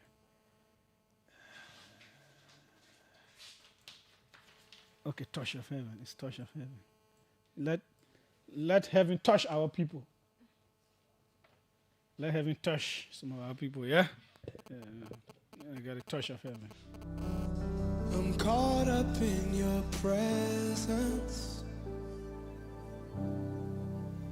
I just want to sit here at your feet. I'm caught up in this holy moment. I never want to leave.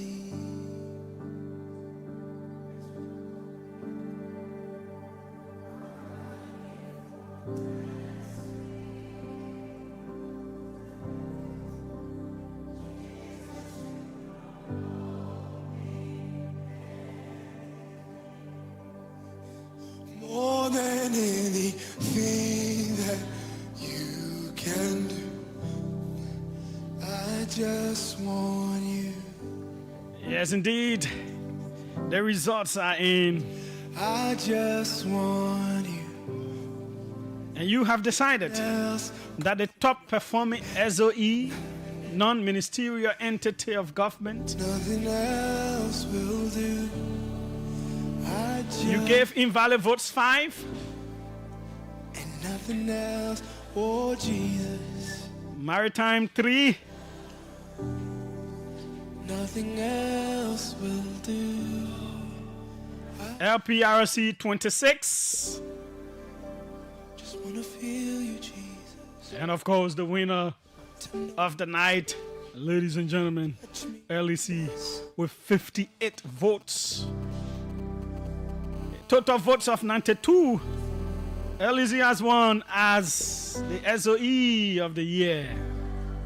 Mohammed Sharif and team, Liberian people through OKFM say, all the other people have done well, but the thing you are the best for the year. We will come to your doors very soon. Now we have to decide 3 top performing lawmakers of. It won't be easy, my people. The same way we're not easy with these ones. But we'll try. We'll bring 3 top names tomorrow, and you will vote on your top lawmakers. So we're not doing Senate and representative. We're combining. More of you, my heart wants something new, so I We'll decide, no matter what. surrender all. All I want is to live within your love, be undone by who you are. Yeah, let's bring the sun down. Let's bring it down. That's why it is. Voting is closed. Leave it. So tomorrow we'll take 30 minutes to 1 hour tomorrow to also vote for it. So that the 3 things we'll do. And then we will award the winners. We'll let them know that you, the people, that's why you've decided. So last week you decided in a very tough competitive race that the foreign minister outclassed Public Works and Finance. Today you said LEC outclassed LPRC and Maritime. Tomorrow we'll see what you will decide. My name is Julius J. We have with us the man who's just smiling and smiling. He's always smiling. His name is Benedict Kwaluba, former Assistant Minister for Planning of the Republic of Liberia. Welcome. Yeah, Julius, thank you. I'm smiling because I see a smile on your face. And then, but what can we do? We have to smile. And I'm smiling because, you know, you got your own way of hijacking me. You know, the whole season, I just thought to celebrate myself and my family. My daughter's birthday was yesterday. Tomorrow is my anniversary. So wow. Usually December. We got you right in the middle of everything. Yeah. So we say happy belated birthday to your daughter and happy pre-anniversary to you. Then November was the other one. So I used this time. I actually wanted to stay out of the radio up to January, but you pulled me, and so it is our national responsibility, and we have to perform that always. So I'm glad to be here and to speak to the Liberian people on issues, and I will always be available. Now, let's start with something that is controversial. We'll go to the budget and the different things. You are from Lofa. There's a project ongoing in Foya. What have you heard about it? And you've been in government. You know how some of these things operate. What do you know? Do you know anything? Well, personally, I only hear that the president is doing a project in Lofa. In Foya, I don't know anything. What I heard overnight, they were transporting materials. They generally raised concern about that, and they started using the Carolina side. What I also heard, that is the reason why the president wants the road to be paid from Menekoma there because of that project. So the stories we are hearing in Lofa is that they will start a road pavement from Menekoma, because you know from Menekoma to Foya is very short. Okay. So they'll do that road very quickly so that the president can use Sierra Leone and get to that place quickly. So nothing much I know about that project, but from what the president said, I think the citizens should be aware, because it is not possible to have 7 acres of land property without the landlords, without our traditional leaders being aware. And Lofa being Lofa and Foya being Foya, it is not possible for the Foya people to get 7 acres of land for any project that the grand uncle will not know about. Well, from my own readings of our tradition and our culture, it is not possible. That the Foya people will get 7 acres for any investment, and the grand uncle Joe doesn't know about it. It's not possible. Wow. Okay. In terms of the procurement processes and all of that, we've not really heard of it. Nothing much about it. Those kind of projects, while the procurement process may not be very open, but there must be a procurement process going on. So, for me, nothing I can say about it. If you speak to people in Lofa, particularly from the side I come from, Zozo side and the Vonjama side, the concern is why Foya? So in Monrovia, people are saying President Baka is building, everything is in Lofa, but in Lofa we are saying everything is there Foya. You have regional university construction is going on in Foya. You have 10 million resident in Foya. So everything is Foya. So we, the Loma and Pella people, Maningopo on the other side, sincerely speaking, we're concerned about that. So why are you doing your national politics? We are doing our own on the other side and say, why only Foya? Okay, let's come to the budget. It has been passed by both houses, the representatives and the Senate. We may not know for now what the final details are until it is signed into law and then published to know what the final details are. But do you sense any major change in it as it were? Well, I don't see any major change in the budget. And I look at the budget from a very, very, very different perspective. I see the 2026 budget as, do I say, a regrettable instrument for our country. Regrettable? Yes. That's strong. So, Julius, it is regrettable. It reminds us of our regrettable days. Liberia has gone through stages, Julius, before we come to that budget. In the 1958, between 1958 and 1965, we had 4 mining companies in our country. The first one started in Bomi Hills, which we call Liberia Mining Company. The second one was the one in, there was one in a place they call Kumbo. They call Lofa, they call it Lofa Bridge. It was that company was called the National Iron Ore Company. Mano River, Kumbo, it was there.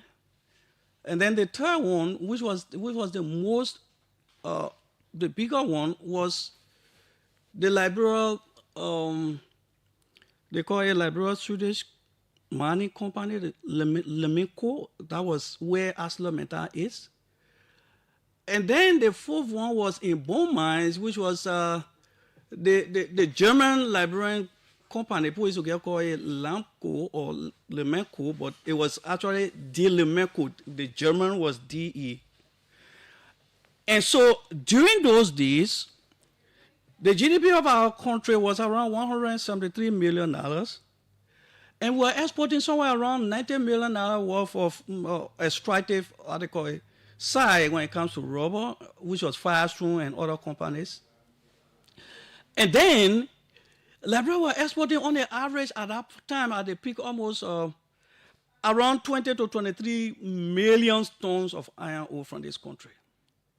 So out of a GDP of $173 million, or more than half of that was coming from that extractive sector. The reason I preface the conversation with that data is that you realize that, and if part of this conversation during the calling period, I would like, if there is possibility, to dedicate one of the lines for people who used to work or live in Mano River when we have the iron ore company there, for example. People who were in Bomi Hills when we have the mining company there. People who are in Bone Mines. Let it tell you how those companies treated those places. What are the residue of what do we boast of from those regions after those mining companies left? So you realize that at that time, our economy, and this is the kind of economy model that His Excellency Joseph Yuban Baka and his team are running. They're running the economy of the 1958 and 1962, an economy that is purely based on the extractive industry. When you collect those resources, you distribute among yourselves. When they are distributed among yourselves, what happens is that few people get richer. The inequality begin to grow and grow. So yes, there will be money in the country, but it will be in the hands of very few people. On the basis of that, I'm analyzing this budget. So you realize that we have nothing to show for those 4 major companies that were operating in this country. So Julius, if you have your parents in those places, open the line, one group of people, let it tell you what happened to those places, the devastation that took place, how people died in Bomi Hills, go to Bone Mines, and let the people tell you the debris that have been left over there. Why am I narrating these stories? Because if we don't learn from those stories to redirect our country, then we are heading for danger. So when you look at the budget, over the last 60 years, the best opportunity that have unveiled itself before the Liberian people is within the 2026 budget. There has been no time in our country history that a country, that our national budget, were able to receive $200 million cash. In fact, I have analyzed that as of today, that budget, I've been able to figure out that we got in the first time in the history of our country, we got more than $400 million cash, but we don't know how to use it. When you say you got 400 million cash, what $400 million in the budget, how? And we don't know how to use it. So on the basis of that, I'm analyzing this budget. For example, Julius, 2025 budget was $888 million. In fact, there are some controversy around that. I don't want to go around. The figures are not margin in there, but let's hold it as it is. If you realize $888 million If you minus that from $1.2 billion, Julius, you realize that at the moment, there's a new revenue of $330 million. It means that in one fiscal year, it had never happened in our country. In one fiscal year, the government is claiming that they will generate $330 additional million. And here's the irony about it.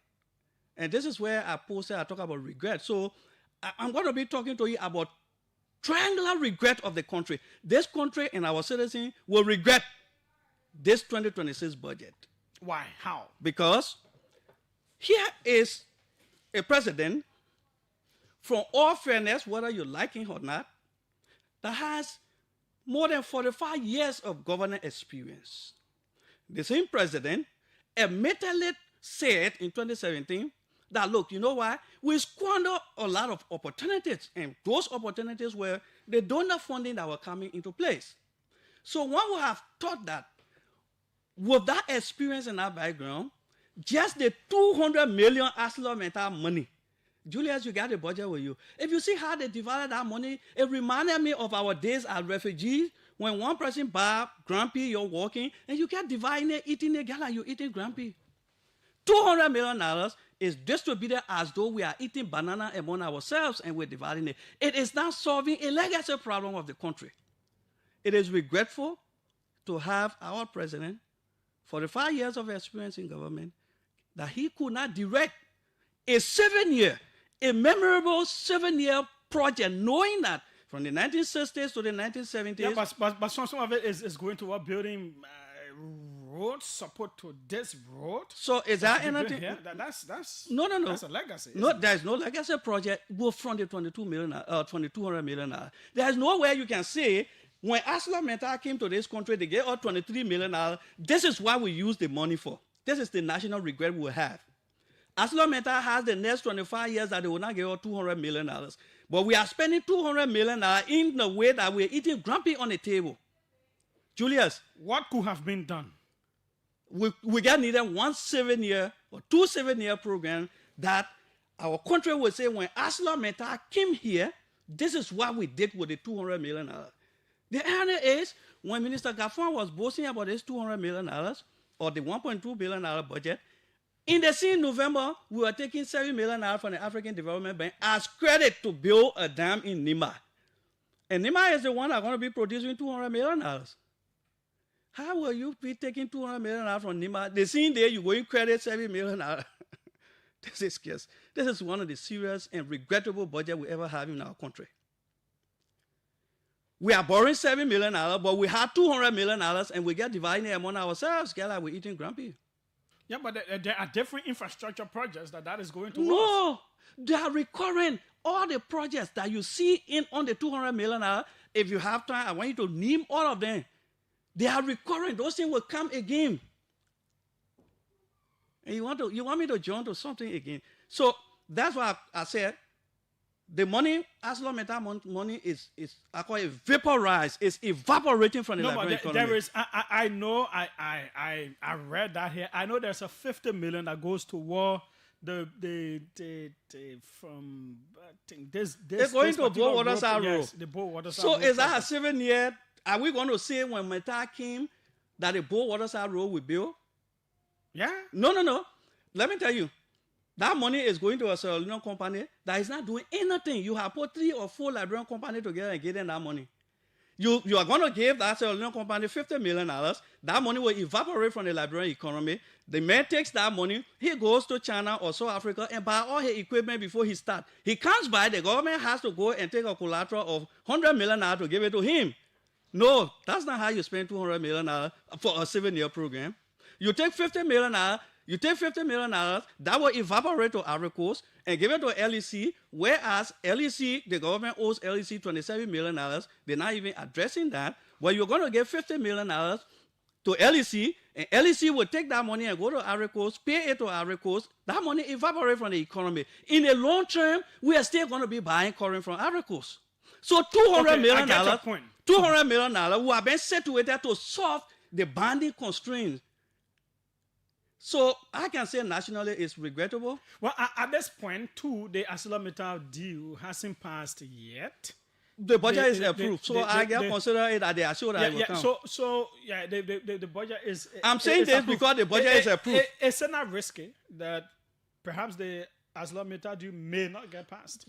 Well, we made an argument. The state said no, they were going to proceed. They proceeded with it. So I take it as it is that they are sure that the money will come. I wouldn't have said this before that time. I'm saying it now because they are approved it. And I think the way they distributed that money, it's going to be a national regret for this country. I go to Nima County. How you take in fact, Nima. I think they're giving the 7 million to Nima. No, they get from the whole. They get 6 million to Nima. They get 30 million. Yeah. I wonder Prince Johnson was alive. What would happen? Are the Nima people really happy that they have a vice president in this government and they take $200 million from their county and divide it like chicken change and take $50 million just for President Bouaka to go to his villa and face the road from Menekoma? Okay, why couldn't we put that money from, for example, from Buchanan to Banga, because the two counties are in the concession area? It's a national project, and pave the road from Buchanan to Banga. Okay, why couldn't we pave the road, for example, from Campley and cross it over and go to Sacré-Pied? It is a national project, but it's going to be a 7-year for Nima. And say, you know what? When ArcelorMittal came here, we got $200 million. Ideally, Nima should even get. I was talking about turning those towns within the mountain area into small cities. That could be it. Nima would say, look, you know what? That's why Yan Trouble, he didn't make it. He didn't sign, and he said because of ArcelorMittal, and I agree with him on that. But the first place I didn't agree with him, for him to even be mobilizing people to raise funds for Unity Party, party, when Unity Party is taking money from your country and not giving it back to you, and you go tell your people to raise money and give it to Unity Party. If ArcelorMittal had not given, or if ArcelorMittal, I call it $200 million doesn't come, the only money Nima County will get as a county for county development is $188,000.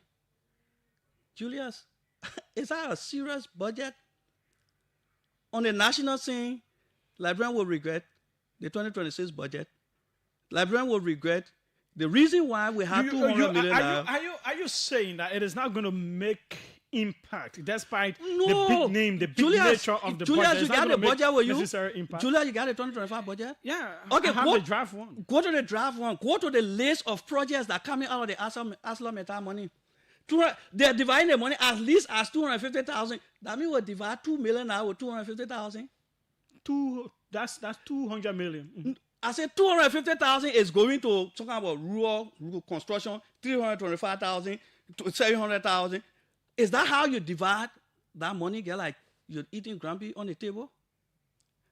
So the first national regret is to have a wisdom icon that will not direct that a $200 million should be used as a 7-year revenue to solve some of the burning constraints of our country. We don't have electricity but look, you can do it. In fact, that's going to slip us to another place. As LEC is expanding, the debt on LEC is increasing. What does that mean? Julius, you got internet here? Go to LEC website and download what we call the debtor, their debtor report and the account payable report. From 2024, the president reported that LEC was owing $13 million around the first quarter when he took over. By the time we reached to 2024 December, LEC was owing Ivory Coast around $19 million. By the time we are reaching to June, I want to send it to you so you read. I don't want somebody to say. Mm-hmm. By the time we reach to June, LEC is owing Ivory Coast around $35 million. Go to LEC website. Dynamic wrote it down. Besides that, generally LEC owes around $72 million. So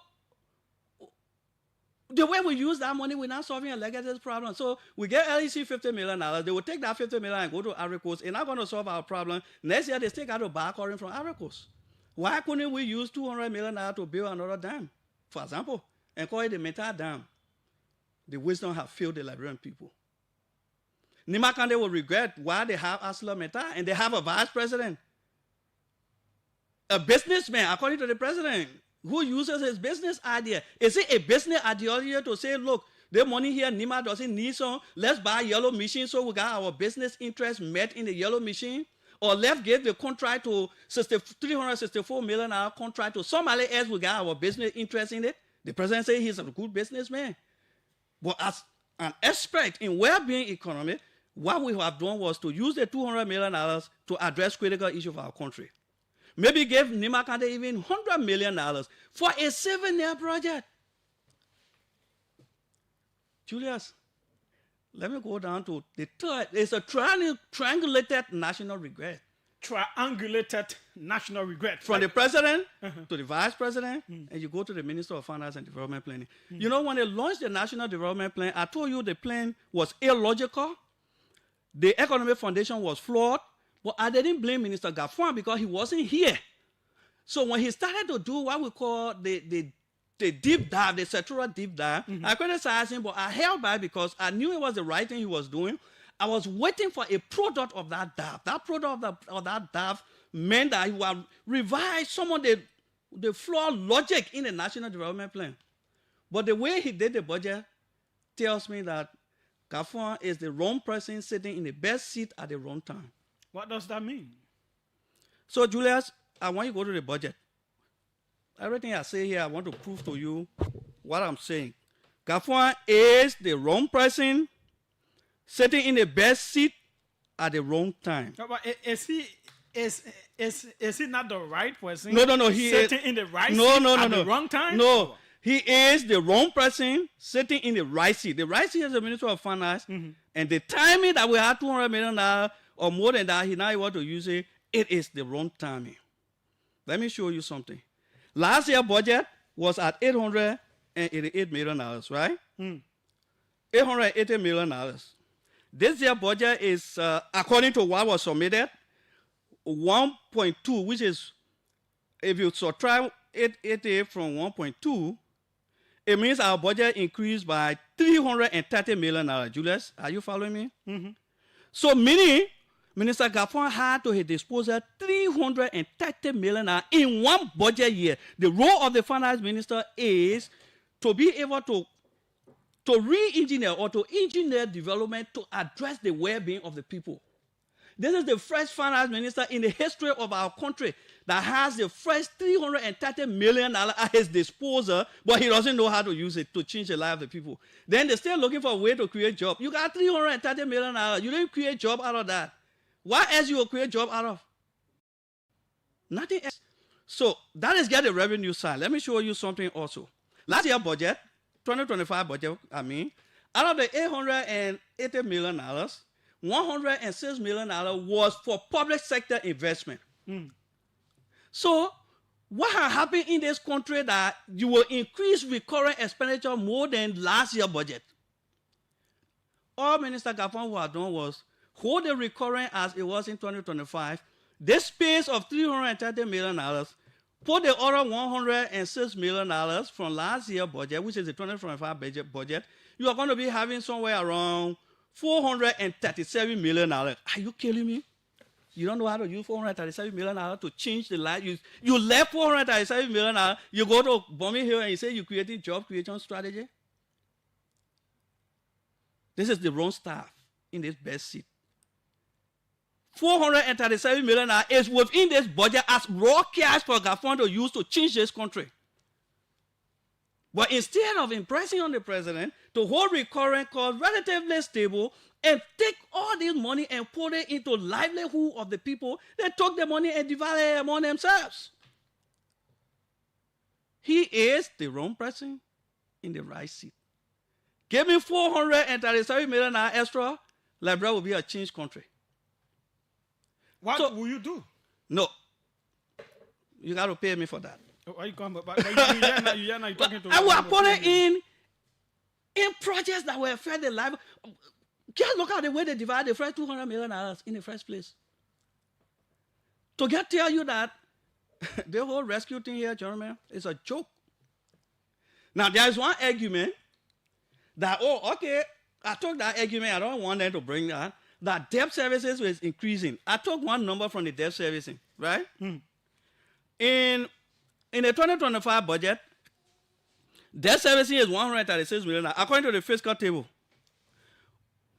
And so, if you increase this year, in fact, there's one contradiction in the budget. In the narrative of the budget, the debt service is around $230 million. But in the fiscal table, it's around $175 million. So for me, I took the highest one. So I know that there's a discrepancy of $55 million in debt servicing. So I take the $230 million. If I subtract the $136 million, it means that they needed additional small little money to add for debt servicing, which could be around $93 million. If you subtract that on $437 million, you still have a good amount of $343 million. If you put the loose money of $26 million, what they call additional compensation, you will still have good money. So, in essence, Liberia created her own compact. We had a compact money of $350 or $437 million that we didn't know how to use it. The way Minister Gaffan appropriated this $437 million tells me that he is the wrong person sitting in the right seat. Liberia had this opportunity. It will not come to Liberia again in the next maybe 10 years for a company to give us $200 million cash. For the government to raise $437 million in one budget year. This is unprecedented. But, my brother, this is the triangular national regret we have. We'll regret because in the 1960s and 70s, iron ore left from this country. The only thing that those live in those places, in Birmingham, in Kumba, in Nima and other places, right now you go to, for example, you go to Buchanan, you don't even know that they have a company in Buchanan, ArcelorMittal. Go to the loop. What are we going to remember ArcelorMittal for, my people? What would Nima remember ArcelorMittal for when ArcelorMittal gave us $200 million?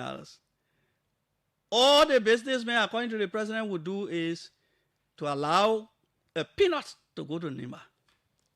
Minister Gaffan has $437 million divided among themselves just for recurring activity. That is the triangular regret of the 2026 budget. Let us talk about the civil servants. Senators Les Snow and others did not sign up to the budget because they felt that, well, if we're going way up there, then at least we should have increased civil servants, put something there across the board. But that didn't happen. And what are you hearing? Are the number of civil servants increasing within government? Has it increased? It will employ more people? It will obviously increase. Yesterday, the director of CSA was on the ERBC. He said they employ health workers 2,000 plus. You know, I don't know, you interview us with Mo Ali, right? We're here in studio. Mm-hmm. The only job creation strategy that this government has is the national payroll. So, yes, they are employing more people on the payroll. That's the only place the job creation is. Even the way we're spending the money in the budget is not going to create job. Julius, the budget not creating job. The money is evaporating, leaving the country from the way we are spending it. So I can't give us some examples of that. I can give you two examples. You get $50 million out to a Sierra Leone company. Where are they going to spend that money? They don't have money. So that $50 million, the first thing they're going to do, they're carrying it to China. But this is a deal that passed both houses. I agree. Despite all of the things that whether that it's wrong or right, I'm saying the way that money is going to be spent is being spent out of the country. It's evaporating because that company is taking the first raw $50 million to go to China and buy equipment. So where that money is sitting, it's leaving Liberia. You get $50 million out to LEC. LEC is taking that $50 million out to go to Ivory Coast and buy curry and buy some equipment. Where is that money going? The money is going out of the country. It's evaporating. So looking at this company, what could have happened? You were talking about giving it to some Liberian companies there who also still go to buy equipment though. So, but the profit will still stay in Liberia. First thing first. Mm-hmm. From all my readings, you can beat on me on this 100 times. When we did the PAPD, the target was to connect all county capital with paved road. Okay. Right? What that means, we wanted to leave from here to Harper with paved road, leave from here with Grand Bassel, River Sets, and all the kind of things. To expand the road from Johnson Street to Bow Waterside, at this moment, when from Tomabre to Bapolu does not have quota, or from VOA to Bopolu there is no quota, or from Buchanan to River Sets. You are always against the expansion of these other roads, and you're more in favor of connecting the other roads. That is why I signed up to that. Look, let's connect the county capitals with paved road. Then we can come and do. I told you, I'm sorry to say that I'm retrogressing. One of the questions somebody asked me, and I said that to you, that I didn't support the expansion of the RI road. I told you that, right? Yeah. My argument was, we say, let's connect the county capitals with paved road. Let everybody have a way to come to Monrovia, Fred, before you're talking about lost way to fly on 4 or 10 lanes. So, face from here to Bow Waterside with 4 lanes, fine. What happened from the short distance from Tomabre? I thought that was Senator Amara then who have been arguing to the president and saying, Mr. President, let's leave this thing here. Let's make sure people can leave from here and reach to Rabasport and leave from here and reach to Bopolu. Let's finish what we want there before we come back, we'll be talking about expansion. So the way the money is spent is not creating jobs in the economy. So that one of the things I'm telling you that, Julia, you know, this is hard, well-being economy, right? Julia, when the road is being paved, immediately, how many persons big construction company can employ? Have you been on the road? You went to Lufa Road several times when you're building the road. How many persons you saw working there? They both have machines that can do 20 persons work at the same time. Don't get me wrong. I'm not saying building the road is wrong. In the immediate, the road construction doesn't create jobs for the people. It provides what we call capital accumulation for few people, and they got more money with them because the people who own the company, you get them 360 million hours. Maybe they make 60 million hour profit. They're not dividing that 60 million hours with the Liberian people. That 60 million hours staying with them. So in the immediate, the road will not employ more people. I wouldn't have advised Joseph Boakai, the president of the Republic of Liberia, to expand the road to 4 lanes. We will benefit. Don't get me wrong. But in the immediate, forget it. I'm speaking on it because the concession has passed. I didn't want to change their mind because I know the money will evaporate. It's not going to make any sense to the economy. But there's another part of the budget about the state-owned enterprises. Why is it they find it difficult to fund? But Julia, you should call them here because no, but they are the cushion. They are the cushion of the executive. This is where what you heard the people they're saying. The president is donating. The president is doing this. Those are the cushion. Those are the places the president using to do what he has to do. And so you heard that there was a program in Nima Nokat. I was hearing some story in Nokat. The former CEO talk about 20 million AOD and all those kind of things. So I don't know why. Well, because their wage bill, the way they were intended, what they were intended for is expanding, so they cannot contribute to the budget. Let me tell you something else. Mm-hmm. I told you Gafwan is the wrong prisoner in the best seat. I still find that difficult to believe. He could not use 437 million. July, did you know that the budget has 437 million raw cash sitting in it? Well, people may have different choices at different times. So we judge you. That are informed by different No, we reasonings. judge you by your choice. The choice you make. You think we judge people by what? We judge you by the choice you make. Yeah, so if Liberia has an issue of no job, if Liberia has an issue of binding constraint of electricity and roads, and you got $200 million, you don't put it to fixing the roads. You put it to giving money to people for what I call rural housing, 250 million, 250,000, 350,000. You divide. It is that choice, that decision making that we are judging. It is not you of your entirety we're judging. We're judging you on the basis of the decision you have made with the available opportunities that you have with you. So the opportunities that beface us as a country that has been squandered again, it is that opportunity that we are judging these people for. It's not the entirety of their life. But the decision that Minister Gafwan made in this budget, that he could now hold recurring expenditure constant relatively, and be able to put that money into a 7-year program that this country will remember that, yes, Aslam Meta was in this country, makes me to create him as the wrong person, sitting in the best seat at the wrong time. Now, let me show you something. Mm-hmm. Before I ask my next question, quickly. Julius, when the government launched the arrest agenda, the president's speech in there, the president said he wants to make Liberia a middle-income country. I can say the next day, the World Bank launched what we call the Country Economic Memorandum. In that memorandum, the World Bank provided 3 scenarios. Scenario number 1 was speaking directly to what the president said and what Minister Gafwan said. The World Bank said in page 4 is page I or page I in that page 4 in the economic memorandum. The World Bank says scenario 1, which they call business as usual scenario, where the economy was growing on the average from now to 2029 to 5.5%, and they predicted that the economy will have moderated to 4%. If that continues to 5.5 growth, Liberia can achieve a middle income or a GDP per capita of 1,000 in 2050. That means the president target of 2030 middle income country was not possible. I don't know whether they were reading that document because they were there. Minister Tepuzuo was there when they launched that. Let me show you something. The World Bank, when the president took his cabinet to Bomi County and they launched a strategy, they call it job creation strategy, right? The next day, the World Bank launched what they call the World Bank Country Program Framework. In that country program framework, the first paragraph of substance in terms of the executive summary, the World Bank says this. The World Bank said the Liberian economic model has to be reset. Go read that document. They said the economic model has to be reset because the current model cannot create jobs.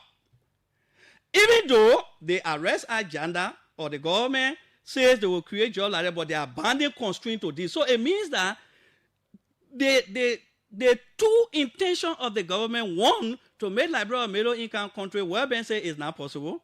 The second thing is they say they want to create job creation strategy. They say the way the economy is, they're not going to create job. And I said that to you. The way the economy is not going to create job, but it's going to provide resources for few people. It has been reflected in the budget. So we are running a budget of 1958, 1960, and 1965. Well, the government or this government or people in this government spoke about moving the budget to a programmatic form rather than what it has always been. Can you say this is programmatic? You know, program-based budgeting. You know, one of the presidents I really like in this country, not because he does well, but he's very smart. For the lack of better word, I'll say he's the smartest deceiver in our country. Senator Darius Dillon. Smartest deceiver? Yes. When he knows that people are planning to do something, he comes and announces it as though he's going to do it. He was one of the presidents when the president cabinet, go check. Senator Dillon announced that they're going to move to program-based budgeting. Is the budget program-based? So, does he even know what is a program budget? So I'm asking you. No, we don't have a program budget. The budget is not program-based. The budget is still linear. It's a line item budget. In fact, to do a program-based budget right now, you need to have the planning ministry by itself. Because a program budget, we don't have a program budget. Let me get close on that way. We don't. The budget is linear. It's activity-based. Because when the budget year ends, do you hear somewhere that, okay, for example, Julius, we're building the road from here to Ganta, for example. And this year we put 30 million inside or 200 million inside. Do you hear that even though the budget year has ended, but in that road account, we still got money to continue to face that road? Sometimes we're doing the road, we're still holding for the next year. That's just a simple thing that talking about program-based budgeting. So if we say we're building the radio station, which is OKFM, and it costs $200 million, this year, if we put out $200 million, or if we even put $100 million, and the year ended, OKFM could not use the $100 million. That $100 million moves from consolidated account. It goes to the project account so that the project cannot start or cannot stop. Otherwise, we break that down and say, okay, say it's 200 million. This year we'll get them 50 million. Next year we'll get them 50 million. So that project runs in the budget for the next 3 years so that we can complete it. We don't have capital-intensive project in the budget that we call a program-based budget. There are laundry lists of recurring activities. His name is Benedict Koluba. We have him here. We are looking at the budget. So before we go to the lines, you don't believe the budget will move the needle in terms of growth and development of the country? The finance minister thinks so.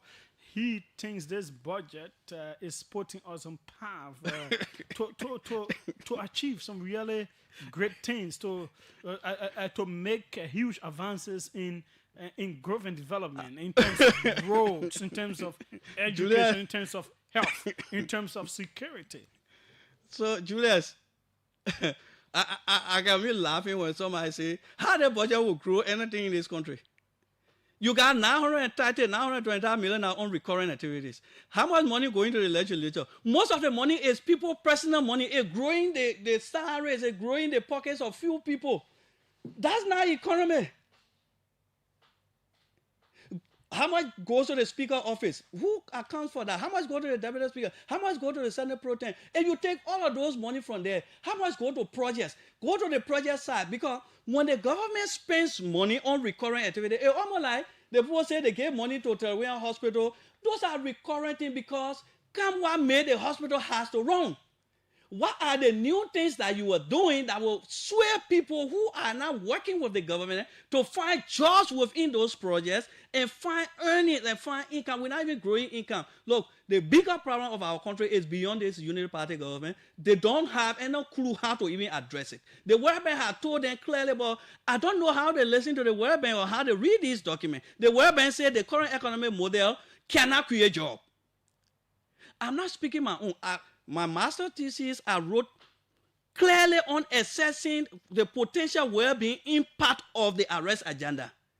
When I publish that, then people can critique and say, this is what Benedict Koluba said. And Wellbeing has agreed with some of the things I found in that the way the plan is, if it is implemented the way it is implemented, nothing will change substantially in the lives of the people. Money will be here, but it will be in the hands of few people. This is not what we want. We want money in the hands of people and everybody getting small things and they're moving. That is how the budget is being engineered. And I can tell you, we are running a country, an economy of the 1950s and 1960s, where we collected royalty from extractive industry. And let me tell you something that happens there. In the 1950s, we were exporting somewhere around 23 metric tons of iron ore. Million metric tons. No, metric tons. A million ton, well, metric ton will be around 18, but millions is 20. And then I was trying to find out that data, and the IMF brought that data to me. I'm like, what? But today, if you check the central bank report, 2024, somewhere around 5 point something metric ton of iron ore were exported. So imagine when we were getting that glorious opportunity of 18, 19 metric ton, it has now reduced to 5 metric ton. And out of that 5 metric ton, we are going to get 200 million naira cash, and we didn't use it wisely. That brings me down to the compact. The compact, you know, thanks to the American people, they're coming to give us a compact. The compact values between 250 million to 500 million. The last one we got was 256 million. So in 1 year, GAFAN was able, the government, the country was able to get one compact in 1 year, 437 million. It means it's a compact because the compact is to address boundary constraints of the economy. Now, here we are happy over a compact that American people we tell the American people thank you.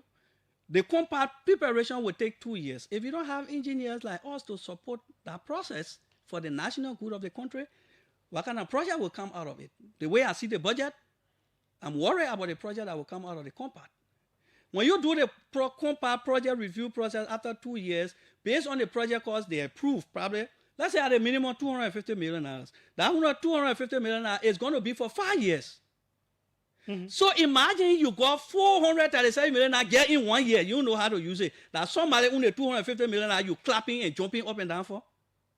For over 5 years. For over 5 years. But you got 437 million in 1 year. Let me even reduce it to 200 million in 1 year. You didn't use it properly. Somebody own the compact. So I can say, you ate your compact and you run it behind somebody own the compact. 777-700-995. 555-995-995. His name is Benedict Koluba. We always have him here. Okay, let's take some of your calls now, just few ones. This is the OK Conversation on OKFM 99.5. Let's go international. Welcome. Let's hear you. Good morning, Julius. How are you doing? I'm fine. Go ahead. This is Garson Gifler. I'm calling from the Twin City of Minnesota. Merry Christmas to you and the team over there. Yep.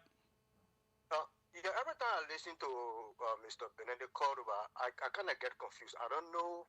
I hear more of a politician than a technocrat. So I don't know a technocrat. So I don't know which capacity you usually invite him in. But that being said, you know, the kind of thinking and philosophy he espouses are the kind of thinking that got Liberia to where it is today.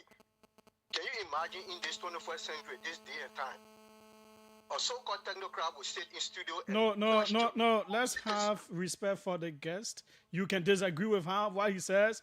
That's how economists are. But for you to start doing so-called, no, please. Understood.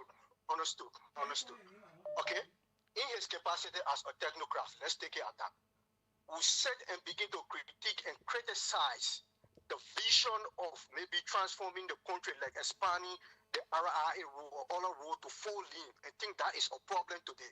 This is the kind of thing in a girl like bro where it is today. No, so what about his argument that there are a whole lot of counties that are not connected with paved roads?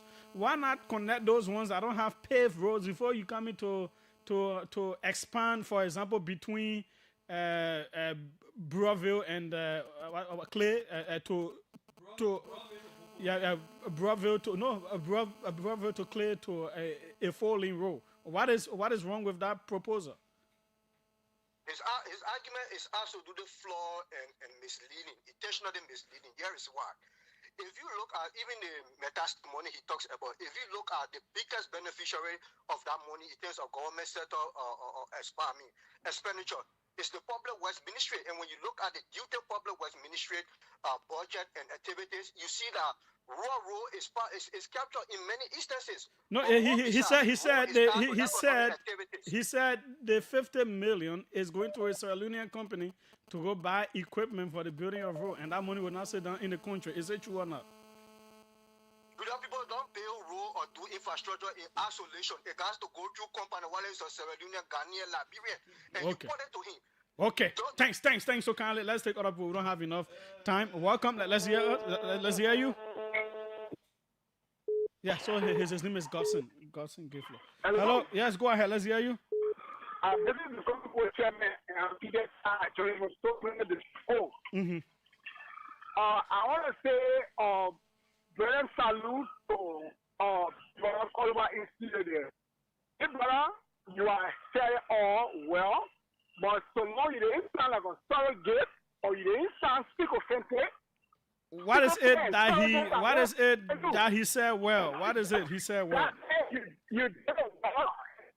Bravo again. Thank you for always making it good. Okay, your line is bad. Thanks so kindly. Let's see who's on this end. Welcome. Let's hear you. Okay. It went off there. Let's go international on this one. Welcome. Let's hear you. Yes, quickly. Go ahead. And I'm calling from Morocco. Well, I'd like to thank Big Brother Koluba for his explanation.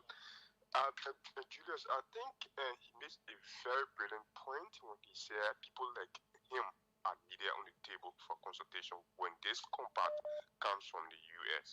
Because even me, like I was sharing with one lawmaker here in Uganda when the former speaker, on this current speaker that came here, we need technocrats to sit around the table.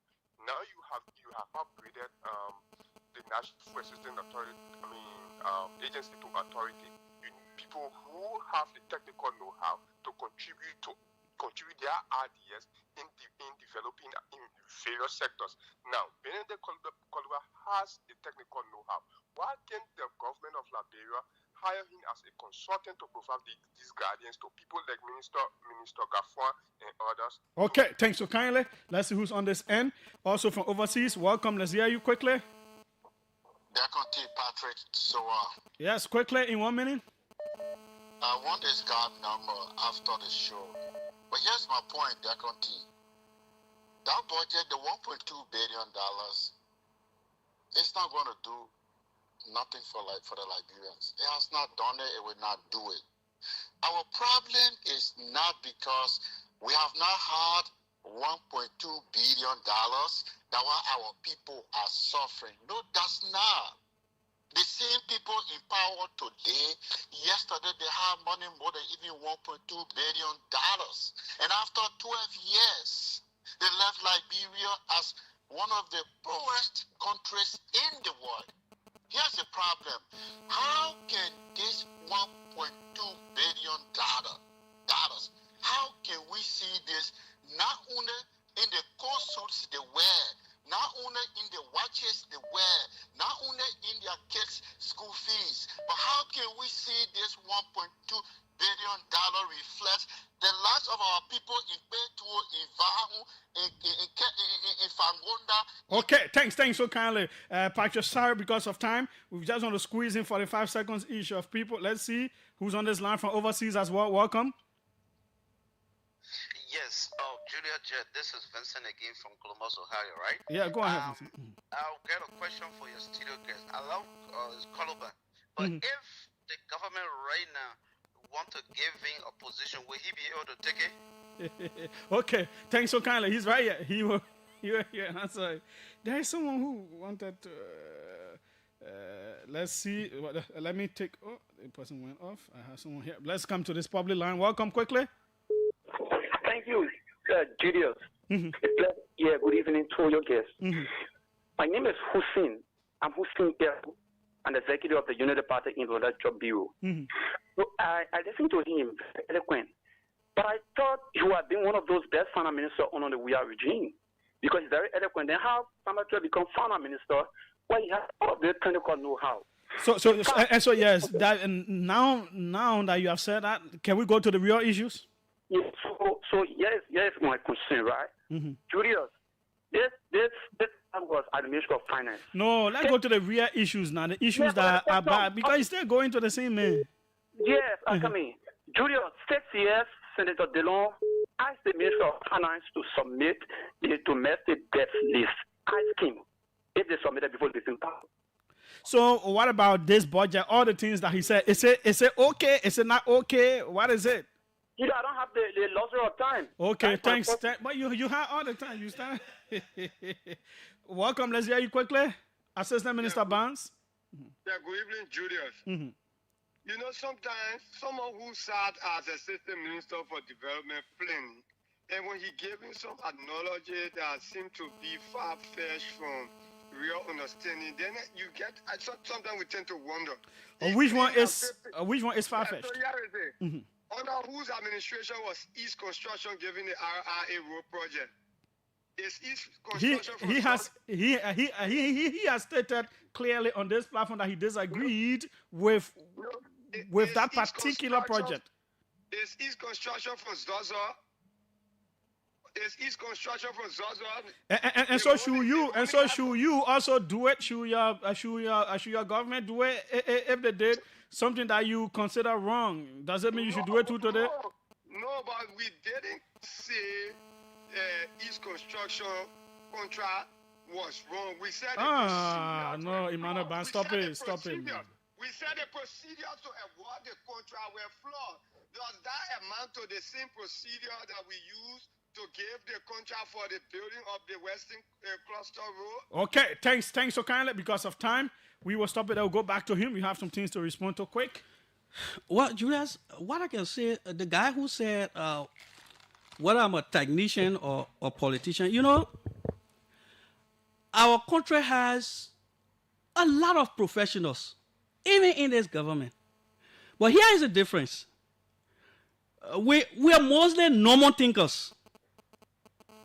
And in normal thinkings, you get flow with what is happening. You move by the sight. I've gone beyond normal thinking to critical thinking. So some people will have issue with me. If I were being political, I wouldn't tell you that I didn't support our project to expand the RIA highway. It's not a joke to say that I didn't support that, but does that mean that it was wrong? No, I'm saying As the architect and national coordinator of the proposed agenda, our agenda was to connect county capitals. My argument was, let's make sure all the county capitals have role. I'm not saying somebody is corrupt. I don't accuse people of corruption because I'm an evidence-based person.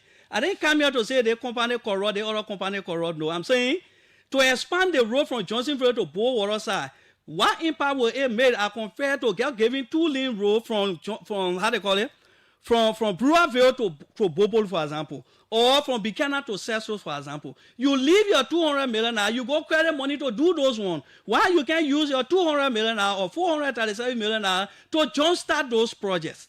You are taking 50 million now to give it to Ivory Coast and you buy. Julius, I want to tell you something very critical. So my point for all the callers, only that one I saw.